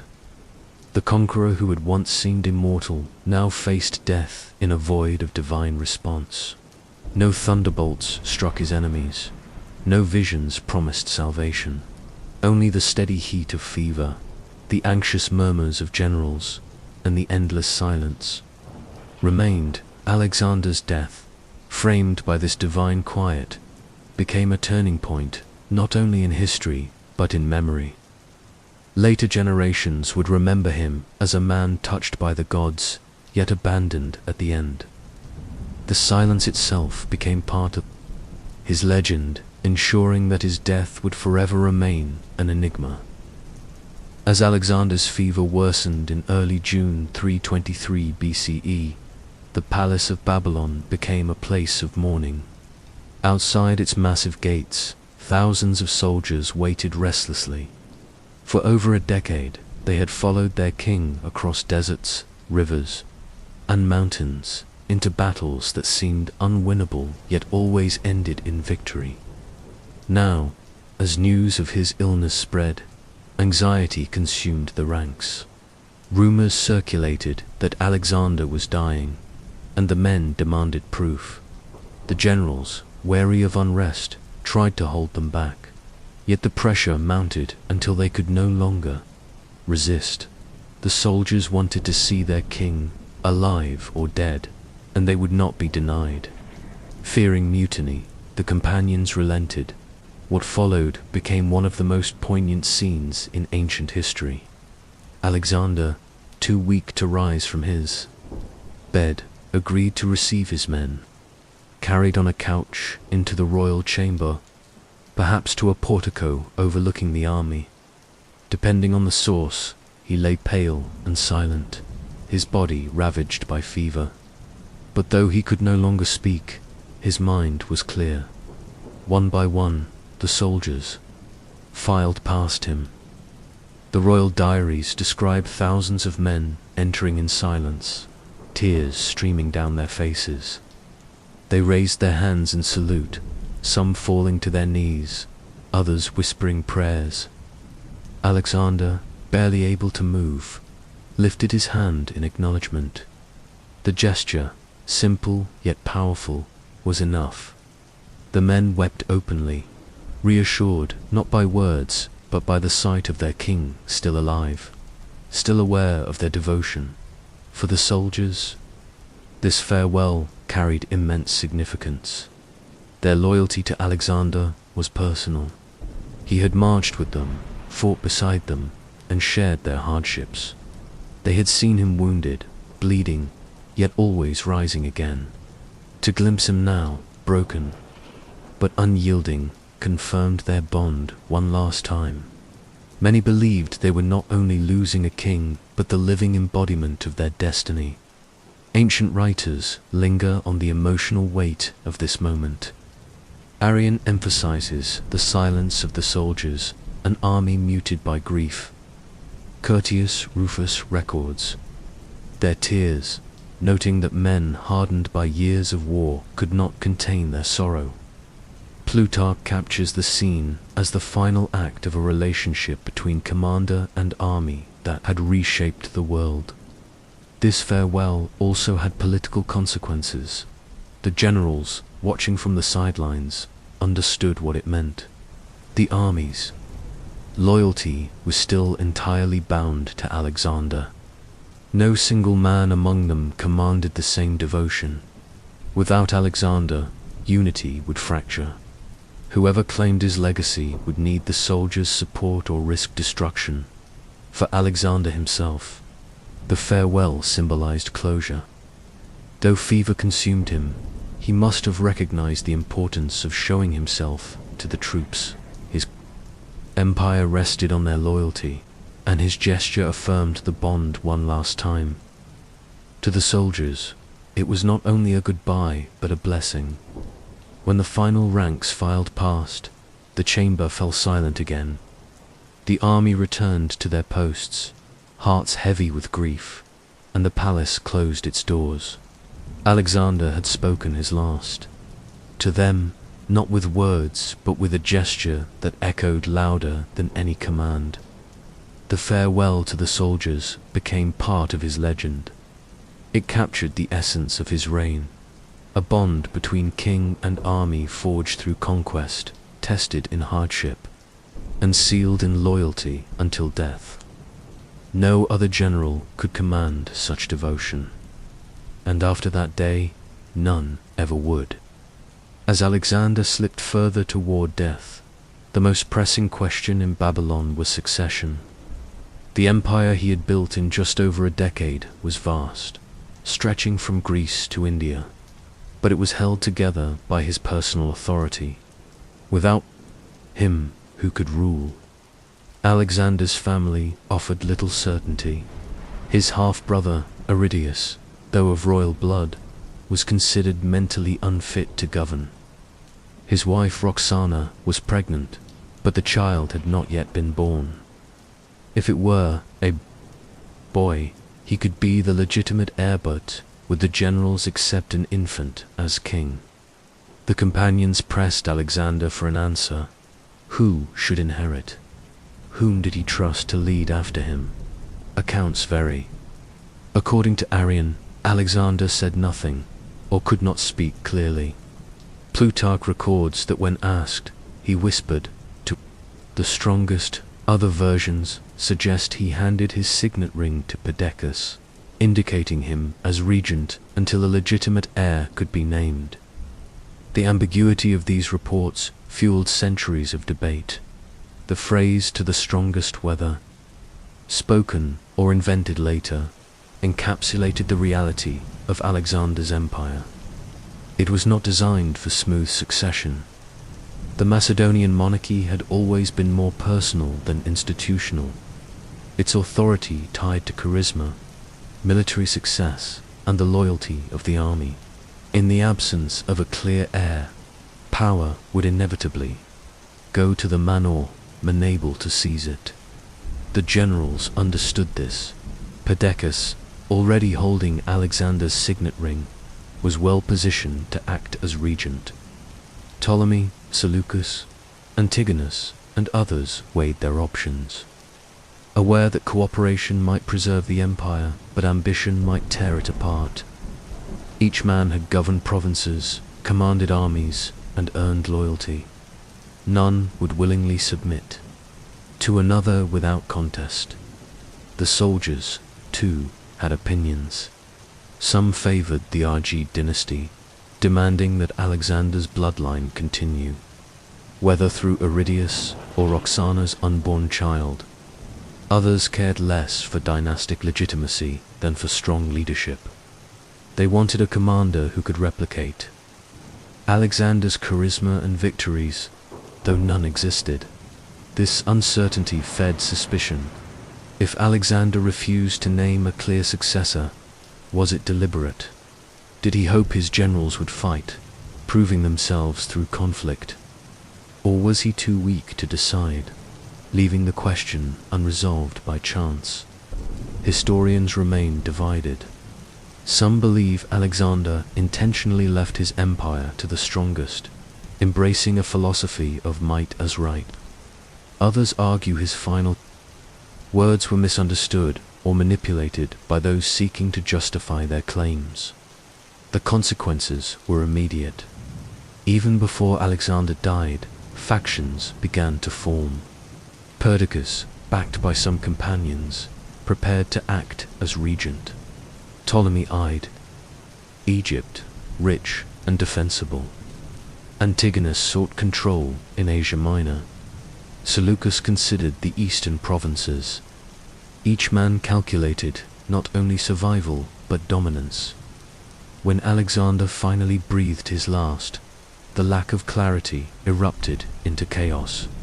Within months, the wars of the successors began a series of brutal conflicts that would last for decades, tearing apart the empire and scattering its territories among rival dynasties. Yet, in those final hours in Babylon, the uncertainty of succession was more than politics. For the men gathered around his bed, it was a moment of realization. The empire that had seemed eternal was fragile, dependent entirely on one man. Without Alexander, the dream of unity collapsed into ambition and rivalry. The question of succession, left unanswered, became Alexander's final legacy. His empire did not pass smoothly to an heir, but exploded into conflict. To the strongest, whether his words or not, proved prophetic. Only through struggle would his generals decide the fate of his world. On the evening of June 10th or 11th, 323 BCE, silence fell over the palace of Babylon. The torches burned low in the corridors, their smoke curling into the summer air. Beyond the palace walls, thousands of soldiers waited restlessly, their voices hushed, their eyes fixed on the residence of their dying king. Inside, in a chamber heavy with heat and fear, Alexander the Great lay at the threshold of death. For nearly 2 weeks, fever had consumed him. His body, once hardened by battle and endurance, was wasted.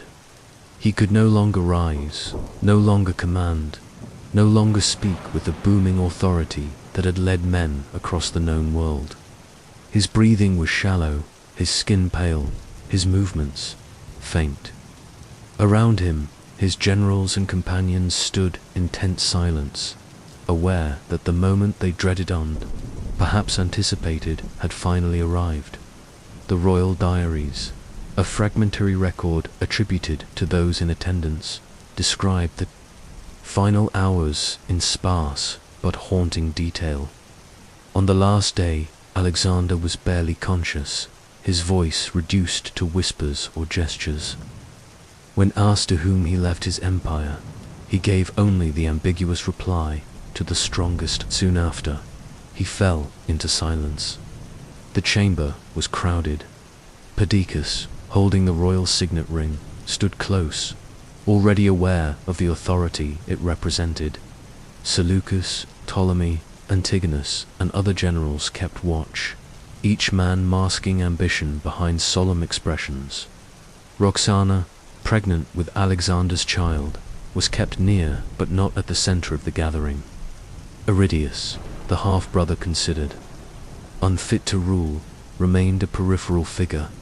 As the night deepened, the tension inside the chamber grew unbearable. The soldiers outside clamored for news. Many refused to leave their posts, believing that as long as they kept vigil, their king might endure. Within, the generals whispered among themselves, weighing the implications of his death.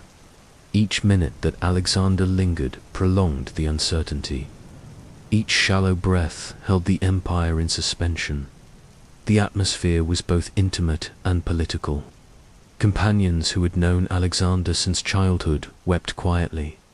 Hardened veterans, scarred from decades of war, bowed their heads in disbelief. Yet alongside grief was calculation. The fate of an empire stretching from the Mediterranean to the Indus was about to shift. Whoever moved first would gain the advantage. Ancient historians differ on the exact circumstances of his final moments. Some say Alexander died quietly in the night, surrounded by silence. Others suggest he lingered until dawn, his breathing slow and irregular, before finally exhaling his last. What is consistent is the stunned disbelief that followed. For the men who stood there, the idea that Alexander could truly die was almost incomprehensible. He had survived wounds, storms, deserts, and endless campaigns. He had been hailed as divine. To see him still and lifeless was to confront the collapse of everything they had believed. Outside the palace, when word finally spread, the reaction was overwhelming. The soldiers wailed, tearing their clothes, beating their chests, and throwing themselves to the ground. Babylon echoed with grief. Men who had followed Alexander from Greece to India, who had endured unimaginable hardships at his side, now found themselves leaderless. To them, his death was not only the end of a king, but the end of their destiny. The city itself was thrown into chaos. Babylonian priests and citizens, who had welcomed Alexander as a restorer of their temples and traditions, now feared what would come. Would the empire collapse into war? Would Babylon itself suffer the wrath of competing generals? Inside the palace, the generals acted quickly to preserve order. Alexander's body was guarded, his chambers sealed, and discussions of succession began almost immediately. Perdiccas, holding the ring, moved to assert authority. Others resisted, demanding that decisions be delayed until clarity emerged. But clarity never came. The ambiguity of Alexander's final words left space only for rivalry. The night of Alexander's death was both an ending and a beginning. It marked the close of one of history's most extraordinary lives. In just over a decade, he had transformed the ancient world. toppling the Persian Empire, founding cities, and spreading Hellenic culture across Asia. Yet his death also opened the door to decades of conflict, the wars of the successors, that would fracture his empire and reshape the map of the Mediterranean and Near East. For those who witnessed it, the night was unforgettable. The silence of the king's chamber, the muffled cries of his companions, the eruption of grief among the soldiers, all became part of the legend. Later generations would embellish the scene, portraying Alexander as dying with words of prophecy, or as being struck down by poison, or as ascending to join the gods. But behind the myths was a simple, devastating truth. The man who had seemed invincible was gone. Alexander died at just 32 years old. He left no clear heir, no stable succession plan, and no blueprint for his empire's survival. What he left instead was a vacuum of power, filled by ambition, betrayal, and war. His death was not only a personal tragedy, but the catalyst for one of the most turbulent periods in ancient history. The night of June 10th or 11th, 323 BCE, thus stands as one of history's turning points. In the torchlit chambers of Babylon, the greatest conqueror of the ancient world breathed his last, and with that final breath, an empire that had seemed eternal was thrown into chaos. When Alexander the Great died in Babylon in June 323 BCE, grief swept across the empire, yet his death gave rise not only to mourning, but to a legend that would fuel his divinity. The story that his body did not decay, according to several ancient accounts, including those of Plutarch and Arrian. Alexander's corpse showed no signs of decomposition for days, even weeks, after his death. The palace attendants, generals, and soldiers who kept vigil were astonished. In the heat of Mesopotamia, where bodies decayed quickly, this was extraordinary. To many, it was proof that Alexander was more than mortal that the gods had preserved him as a mark of his divine nature. The Babylonian climate made such a phenomenon all the more remarkable. Corpses in that environment could deteriorate within hours, and funerary practices often required quick embalming. Yet reports suggest that Alexander's body remained fresh, his skin unmarked, his features unchanged. Soldiers and officials, seeing this with their own eyes, interpreted it as confirmation that he was indeed touched by the divine. Later, historians debated the claim.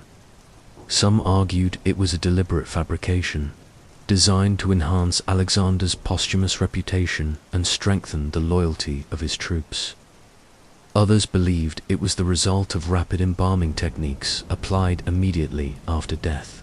Egyptian embalmers familiar with preservation may have been summoned to treat the body quickly, creating the impression of incorruptibility. Whatever the cause, the story had enormous political consequences. The generals who vied for power after Alexander's death understood the symbolism. Possession of his body became a contest as important as possession of his throne. To claim Alexander's remains was to claim legitimacy. The incorruptibility legend also entered later cultural traditions.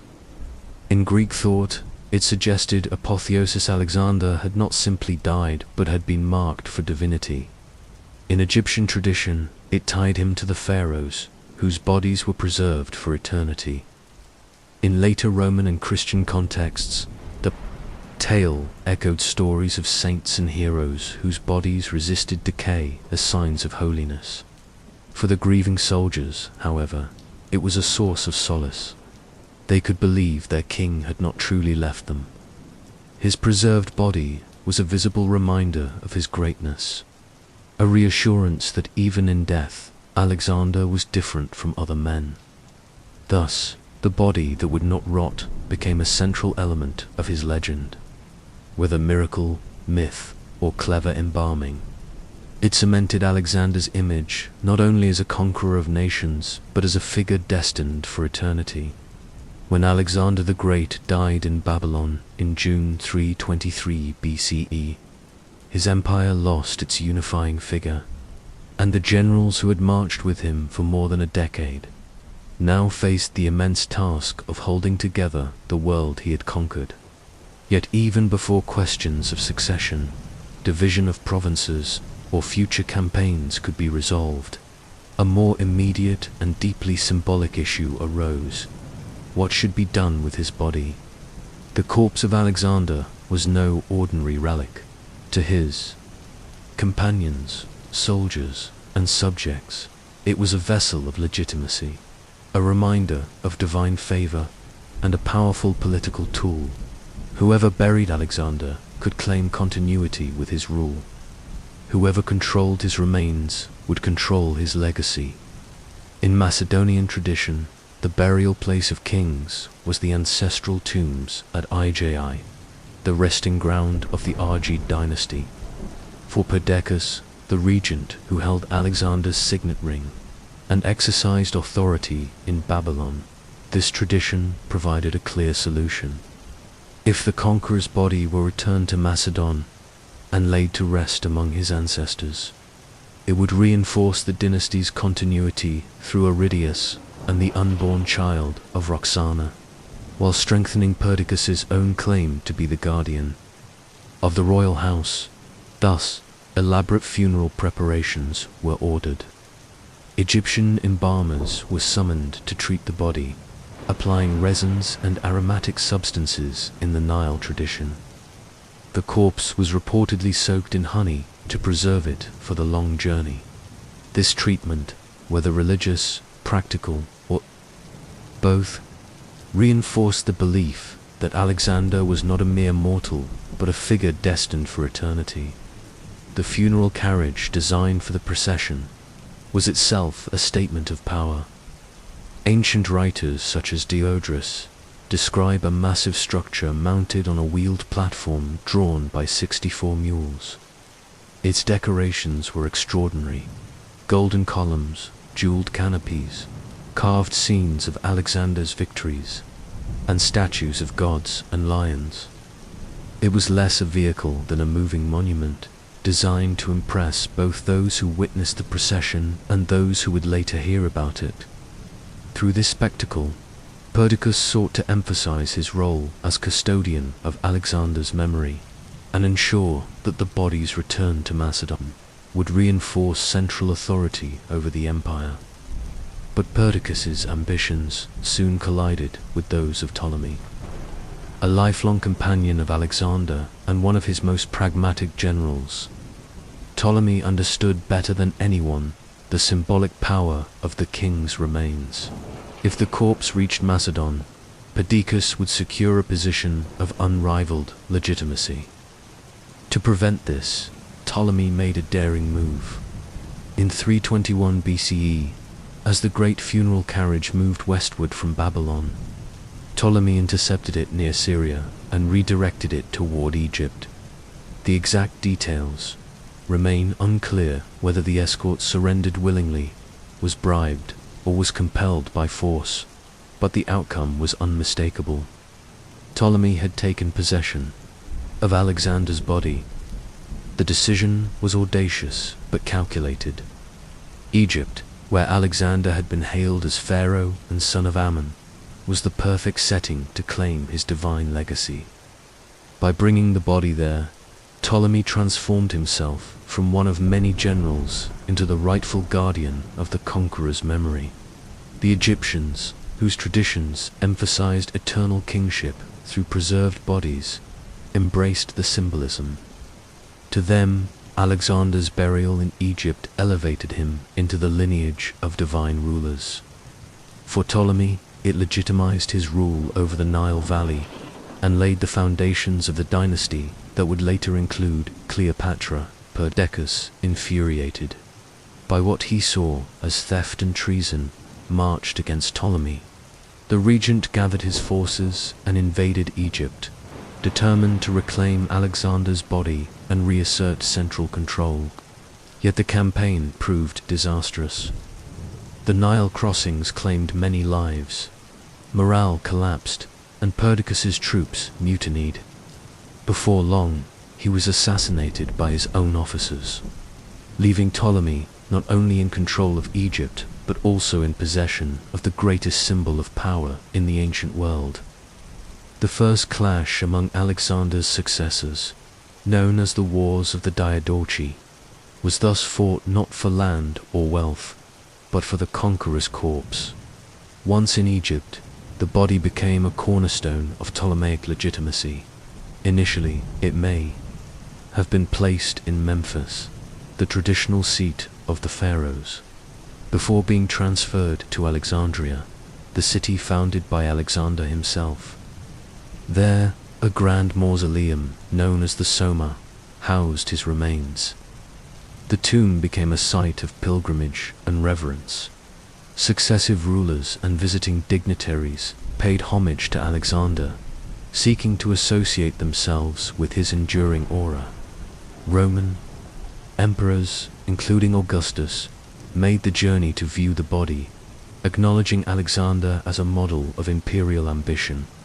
The incorruptibility of his corpse, whether natural, embalmed, or mythologized, reinforced the belief that he was more than human. The struggle for the body reveals the central paradox of Alexander's legacy. In life, he had unified East and West through conquest and vision.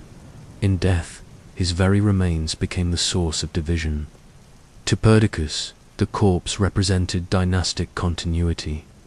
To Ptolemy, it was a foundation for a new dynasty. For the soldiers and people of the empire, its fate determined who could claim to be the true heir. The possession of Alexander's body mattered more than proclamations, councils, or decrees. It was the most tangible relic of his greatness. Over time, the tomb itself faded into mystery. While ancient authors describe its magnificence, its precise location in Alexandria was lost by late antiquity. Earthquakes, floods, or political upheavals may have destroyed it, though legends persisted.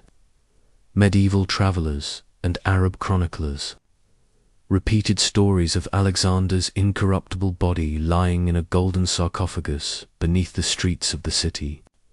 The search for his tomb continues even today, a testament to the enduring fascination with both the man and the relic of his corpse. In the end, the struggle for Alexander's body was a struggle for his legacy. By seizing the corpse, Ptolemy ensured that Egypt became the eternal home of the conqueror, linking himself inseparably with Alexander's memory. Perdiccas, by failing to secure the funeral, saw his power collapse. The empire, already fragile, fractured further as rival generals fought over provinces and authority. Alexander's dream of unity died with him, but his body lived on as the prize of ambition, the relic of eternity, and the foundation of dynasties. The irony is unmistakable. The man who had conquered the known world and sought immortality in life found his greatest impact in death, not through the empire he left behind, but through the fate of his preserved remains. His corpse, incorruptible and contested, became the symbol of both his divinity and the fragility of the world he created. The struggle for Alexander's body was thus the opening chapter in the long and bloody saga of the successors, a reminder that in the ancient world, power was not only measured in armies and territories, but in the possession of sacred symbols. And no symbol was more powerful than the body of Alexander the Great. When Alexander the Great died in Babylon in June 323 BCE, he left behind not only a vast empire, but also a vacuum that no single man could fill. In just over a decade of conquest, he had destroyed the Achaemenid Persian dynasty, toppled kings from the Mediterranean to the Indus, and founded cities that would carry his name for centuries. But the empire he built was bound together by his charisma, his military genius, and the fear he inspired. Without him, the structure began to fracture almost immediately. What followed was not the preservation of his dream of unity, but a brutal struggle among his generals. The wars of the successors that shattered his empire into pieces and set the stage for the Hellenistic world. The first cracks appeared in Babylon itself, even before Alexander's body cooled. With no adult heir, the generals debated feverishly about succession. His half-brother, Aridaeus, was technically of the royal Argead bloodline, but his mental incapacity made him unsuitable to govern. Roxana, Alexander's Sogdian wife, was pregnant, but her child had not yet been born. In the tense meetings that followed, compromise was reached. Aridaeus would be declared king as Philip III, while Roxana's childif, male, would be acknowledged. As co-king, this child, Alexander IV, would eventually be born and recognized, but the decision satisfied no one fully. The generals, who had expected Alexander to name a successor, now saw only ambiguity. Into that ambiguity stepped ambition. Perdiccas, who had been entrusted with the royal signet ring, assumed the role of regent for the joint kings. His authority, however, was fragile. The other commanders accepted him for the moment, but each harbored his own designs. Antipater remained in Macedon, governing the homeland. Craterus, beloved by the troops, commanded respect but was absent at the moment of crisis.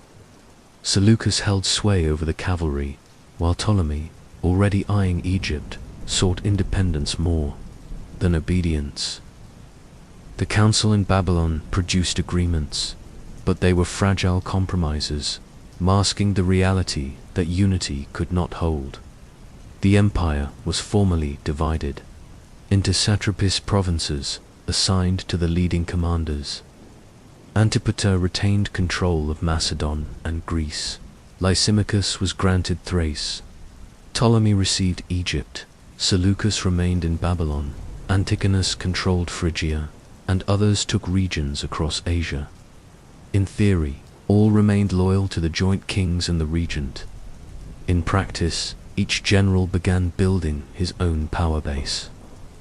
The arrangement was not a settlement, but the first step toward disintegration. The instability was evident almost immediately. Perdiccas, as regent, tried to enforce central authority, but his decisions alienated the other generals. When Ptolemy seized Alexander's corpse and diverted it to Egypt, Perdiccas saw it as a direct challenge to his power. His invasion of Egypt in 321 BCE ended in disaster, and his own officers assassinated him on the Nile with his death.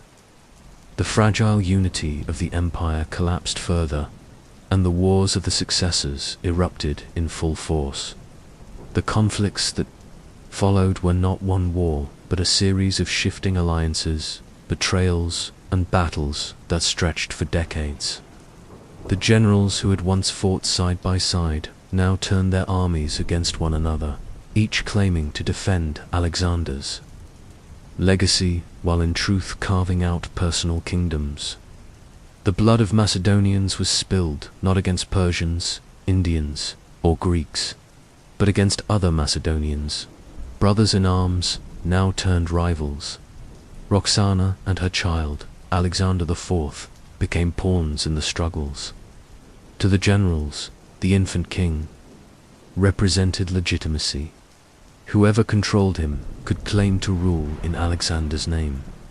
For a time, both Philip III and Alexander IV were paraded as figureheads, but neither held real power.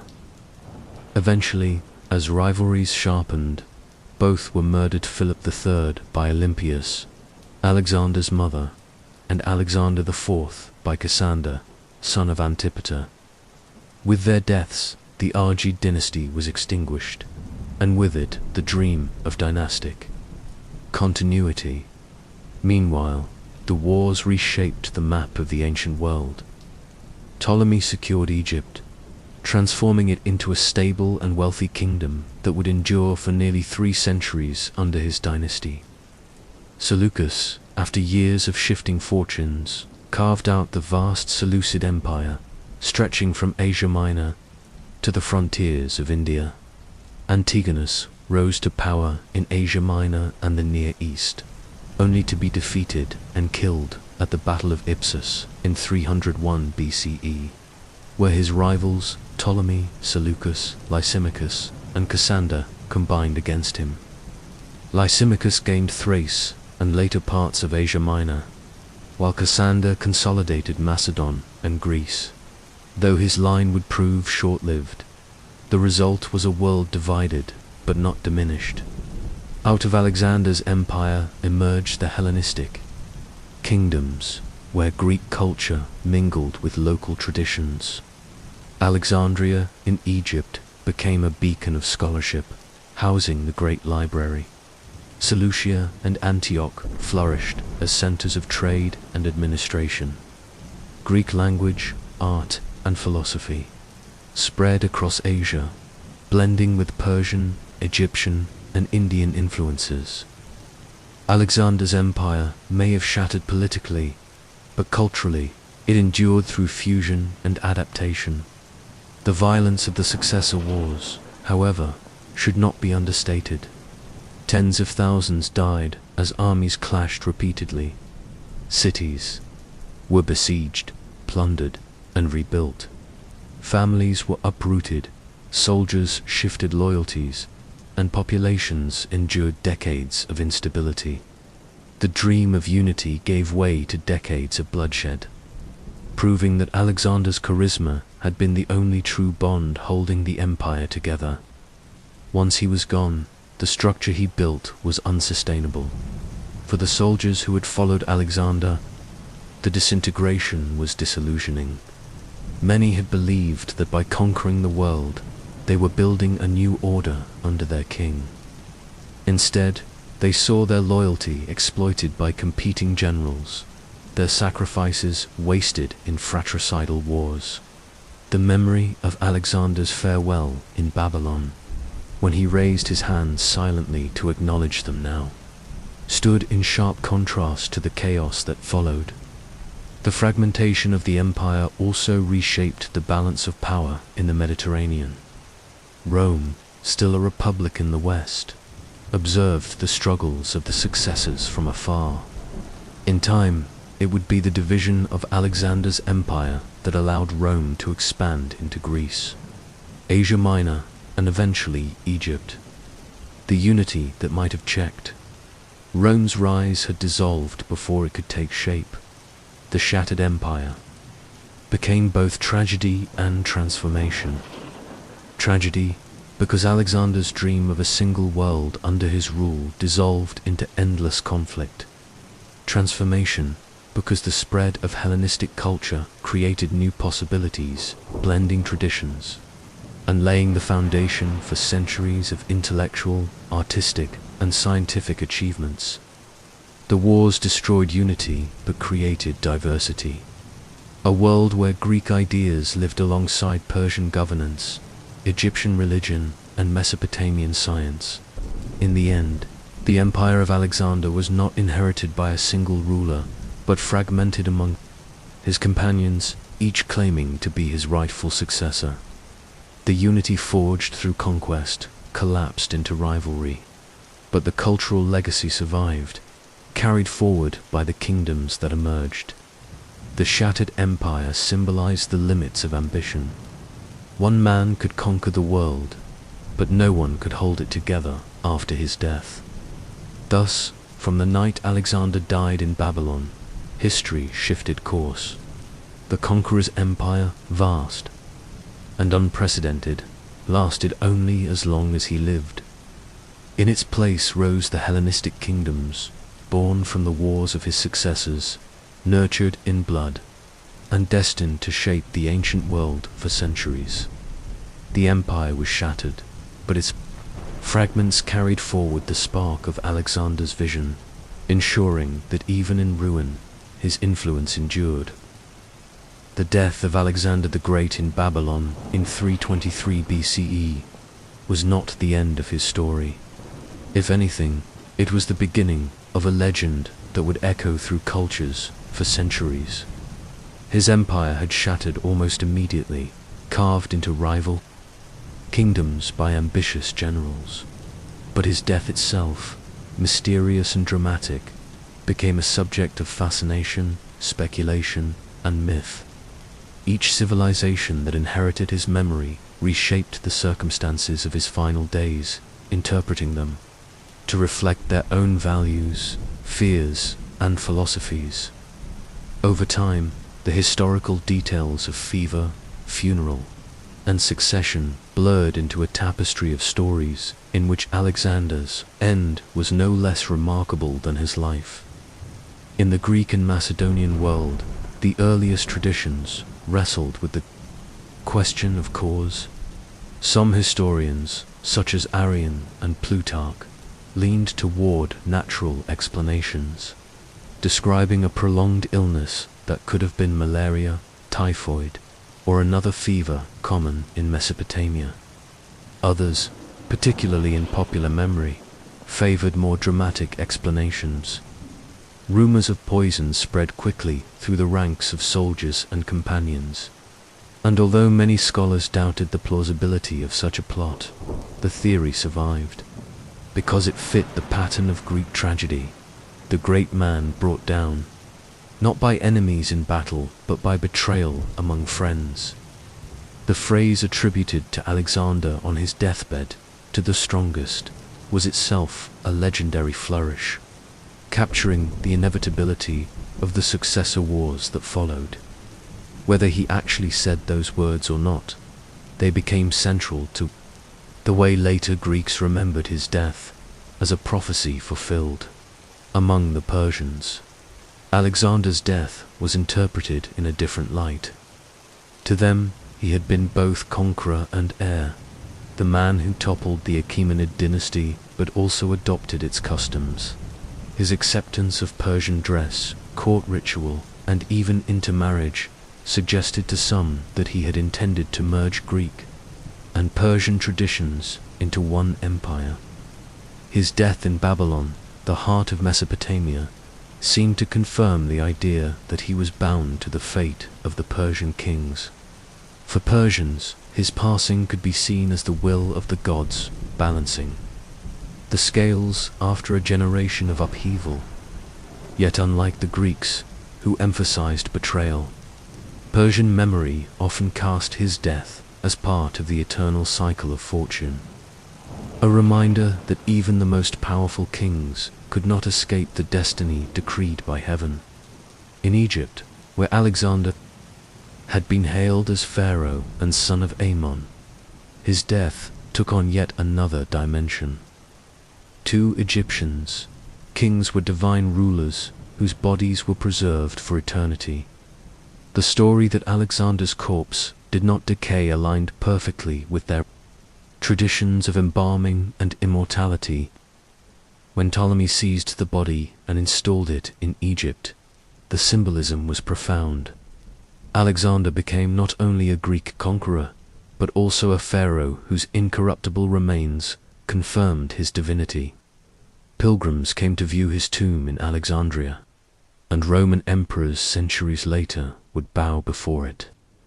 The Egyptian strand of the legend emphasized not betrayal or disease, but immortality. The Conqueror had joined the lineage of divine rulers whose presence transcended death. In the Roman world, Alexander's death became a moral lesson.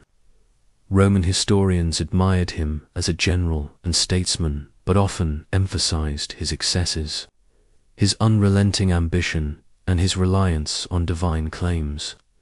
His sudden death at the height of power was interpreted as a cautionary tale about hubris.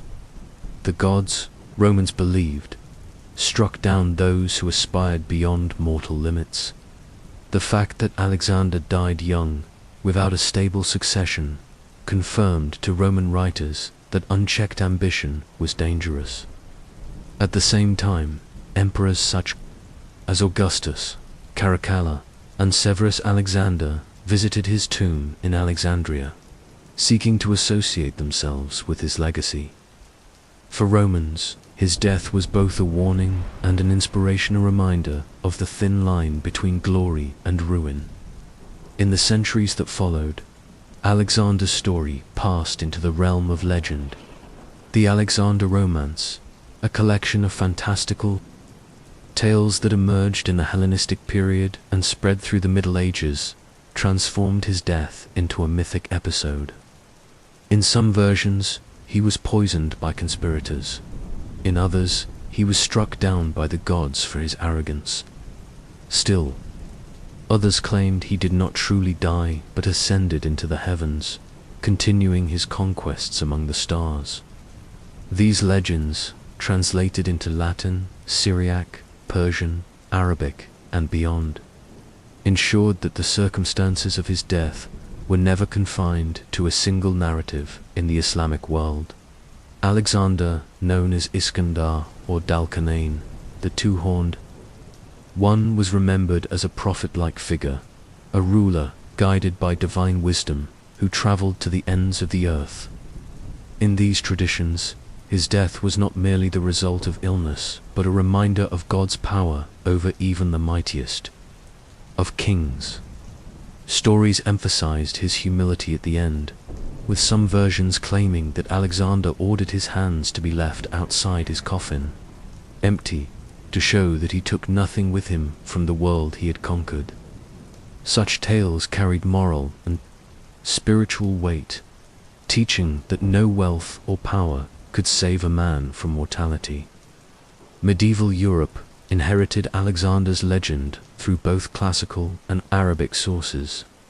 His death was often retold as part of the grand narrative of a world conqueror whose ambition exceeded human bounds. Artists painted scenes of his last banquet, his collapse, and his golden funeral carriage. Chroniclers embellished the poisoning theory, adding names, motives, and dramatic flourishes. In this tradition, Alexander's death served as both a thrilling story and a moral allegory about the dangers of overreaching ambition. What unites these diverse traditions is the sense that Alexander's death could never be ordinary. A man who had marched across the known world, undefeated in battle, could not simply die of fever like any other mortal. His end had to carry meaning. For Greeks, it was betrayal. For Persians, it was destiny. For Egyptians, it was immortality.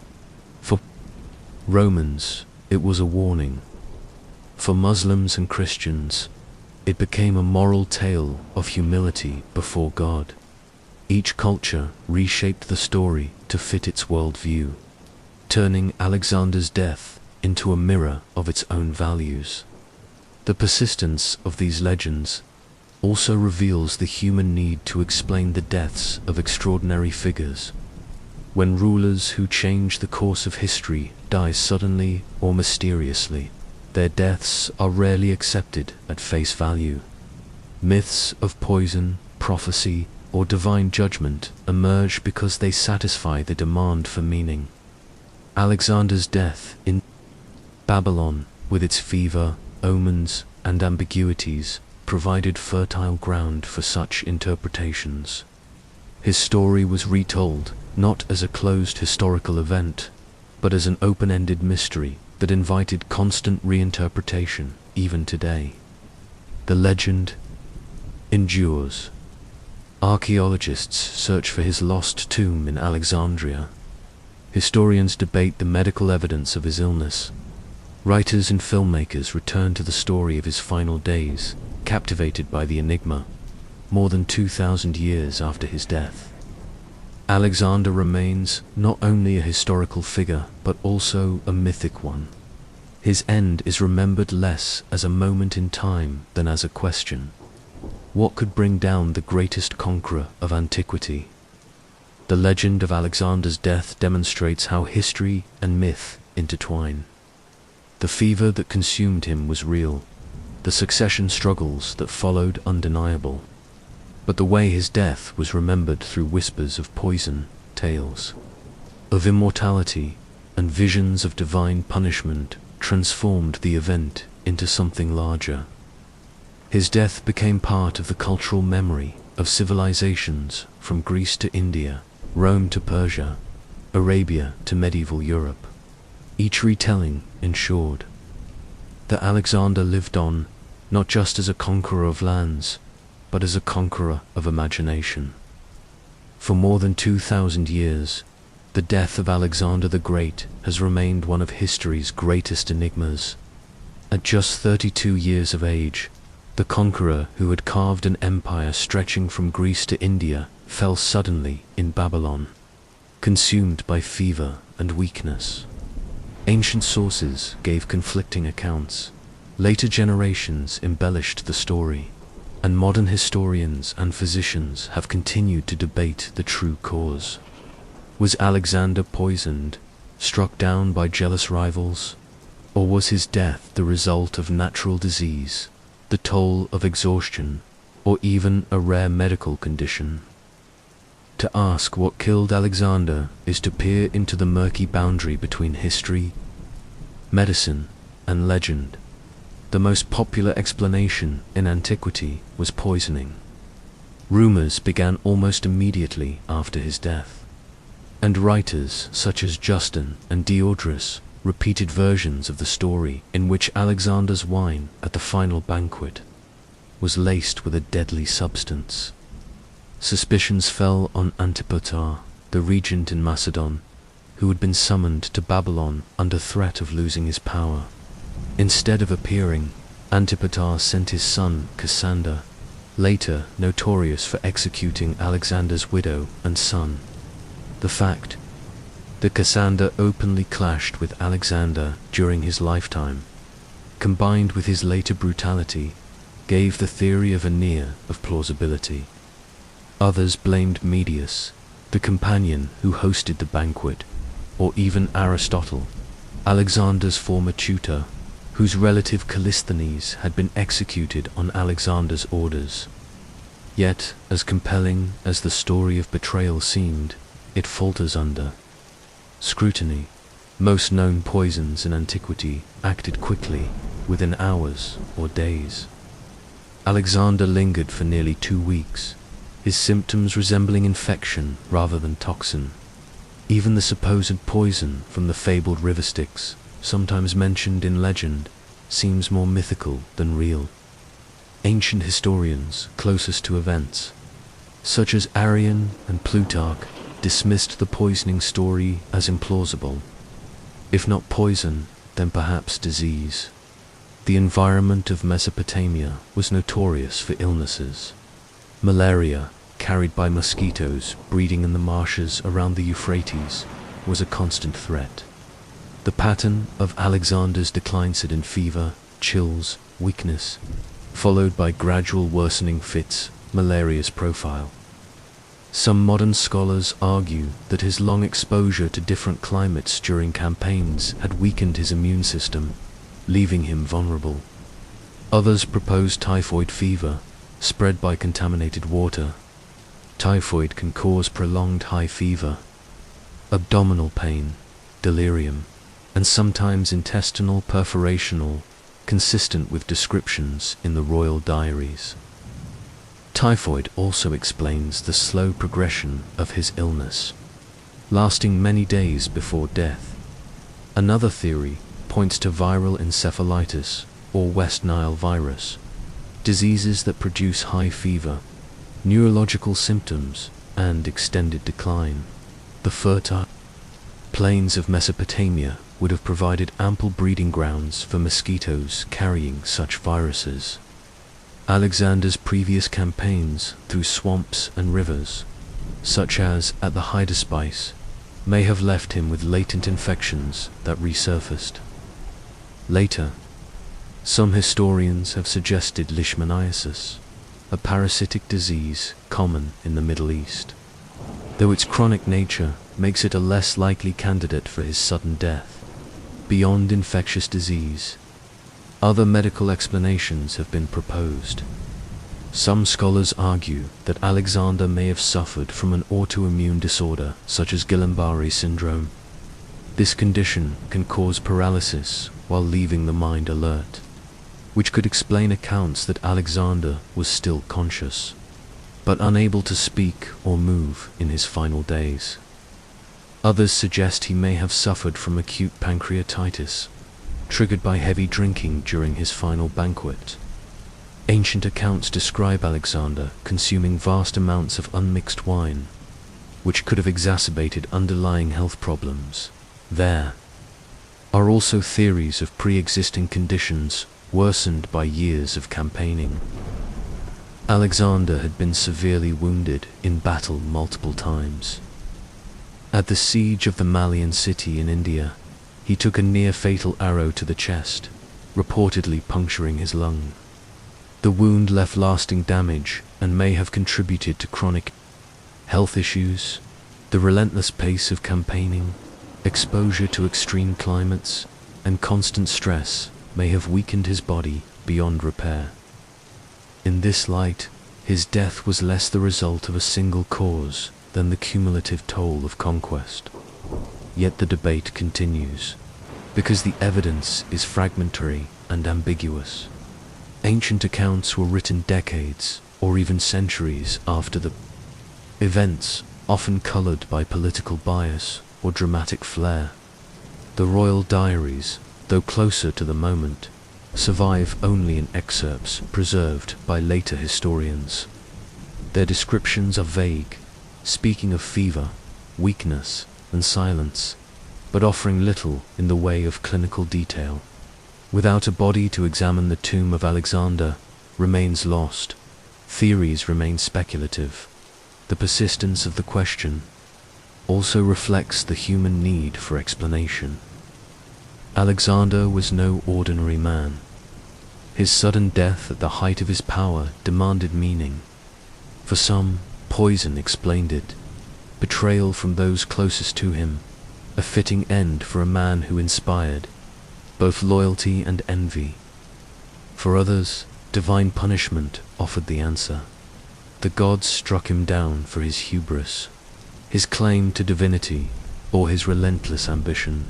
For modern scholars, disease provides the most likely solution, but the lack of certainty keeps the debate alive. What is striking is how each theory reflects not only medical possibilities, but also cultural values. Poison suggests political intrigue, the fear that power breeds treachery. Disease emphasizes mortality, the reminder that even the greatest conqueror was subject to nature's law. Divine punishment speaks to morality, the belief that hubris invites downfall. Each explanation tells us as much about those who proposed it as about Alexander himself. Today, the majority of historians lean toward natural causes, with typhoid fever and malaria the leading candidates. These diseases fit the symptoms and the setting. Yet the allure of poisoning remains strong, not because of medical plausibility, but because it adds drama and narrative closure. The image of Alexander betrayed at a banquet, struck down by ambition and jealousy, resonates with the timeless themes of tragedy. Ultimately, the true cause of Alexander's death may never be known. What is certain is that his passing reshaped the world, whether by poison, fever, or the simple frailty of the human body. His death left an empire without a center, unleashing decades of conflict. The mystery of his final illness continues to fascinate, not only because of its uncertainty, but because it reminds us that even those who change history are not immune to the forces of fate, biology, and time. To ask what killed Alexander is to confront the limits of both history and medicine. The conqueror who sought immortality found it not in life, but in the enigma of his death.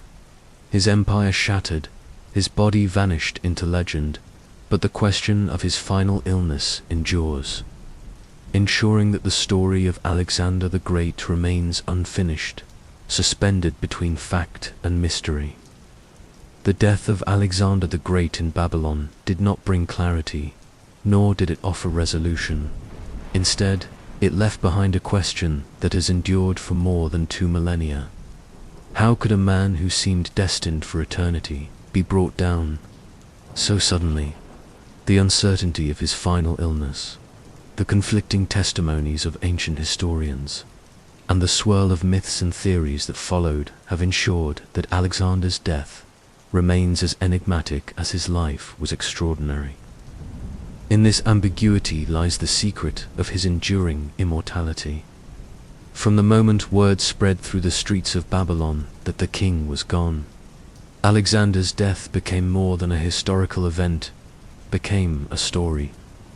His generals interpreted it in ways that suited their ambitions.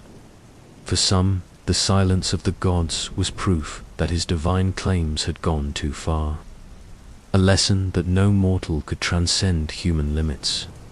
For others, the preservation of his body was a sign of his divinity, proof that the gods had set him apart.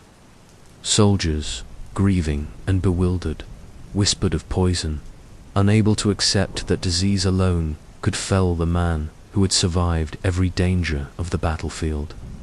In the uncertainty of his end, each faction, each people, found a version of Alexander that reflected their own beliefs.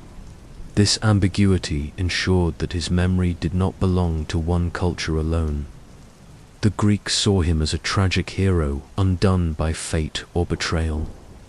The Persians remembered him as a king within their tradition, bound to the cycles of fortune that governed empires. The Egyptians enshrined him as a pharaoh, embalmed and incorruptible. Romans took him as both warning and inspiration, an example of ambition's heights and hubris's dangers. In the Islamic world, he was reshaped as a moral figure, a seeker of divine wisdom whose death reminded humanity of God's sovereignty. In medieval Europe, he became a parable of overreaching power, yet also a symbol of universal kingship. Because the truth of his death was uncertain, his legacy was endlessly adaptable, molded to the needs of those who retold it. The enduring mystery also reflects the paradox of Alexander himself. In life, he blurred the lines between human and divine, between Greek and barbarian, between conqueror and king. His vision was to unite the world under one rule, one culture, one destiny. His death mirrored that ambiguity. Was he poisoned by jealous rivals, struck down by the gods, or undone by the same diseases that claimed countless others? Each possibility tells a different story, but none can be proven, leaving him forever suspended between mortality and myth. Modern historians and physicians have sifted through the fragments of evidence, applying science to ancient accounts. Malaria, typhoid, and viral infections stand out as plausible explanations, while poison remains less likely. Yet even the most carefully argued theories remain speculative, because the evidence is too thin. The tomb of Alexander, once a beacon for pilgrims and emperors in Alexandria, has long been lost. Without his remains, no definitive test can ever be performed. The mystery remains intact, shielded by the passing centuries. In this sense, Alexander achieved a form of immortality he may never have anticipated. His dream of an eternal empire collapsed almost instantly after his death, torn apart by the rivalries of his generals. But his legend, particularly the enigma of his final days, has endured across cultures and eras. Each age has found in his death a mirror for its own anxieties and aspirations. The Greeks saw tragedy, the Egyptians divinity, the Romans hubris, the Christians humility, the Muslims wisdom. The uncertainty has kept the story alive, preventing it from being sealed by finality. The fascination lies not just in what killed Alexander, but in what his death represents. It is the reminder that even the most powerful men are subject to forces beyond control, whether nature, fate, or betrayal. It is the acknowledgement that history's giants are still human, vulnerable to the same frailties as those they rule. And it is the recognition that ambiguity itself can be more enduring than certainty. By dying in mystery, Alexander guaranteed that his story would never end, that scholars, poets, rulers, and dreamers would return to it again and again. In Babylon, his soldiers wept because they thought destiny had died with him. In truth, destiny had only changed shape. The empire fractured, but the memory of Alexander expanded. His cities endured, his cultural legacy transformed the ancient world, and his death became part of a legend that spanned continents. His body, incorruptible or embalmed, stolen or entombed, was itself a symbol of the tension between mortality and divinity. His absence became as powerful as his presence. The immortality of mystery is Alexander's final conquest. While his generals carved kingdoms, while his empire dissolved, his name remained on the lips of every culture that encountered his story. The uncertainty of his death kept him alive in memory, not as a king who passed quietly, but as a riddle that demanded retelling. 2,000 years later, we still ask what killed him. The answer matters less than the fact that we continue to ask. Thus, Alexander the Great achieved what few men ever could. He conquered the known world in life, and in death he conquered time itself. His body failed, but his story became eternal. And at the heart of that story lies a question without an answer, a silence that ensures that Alexander, the man who sought immortality, found it not in empire, but in mystery.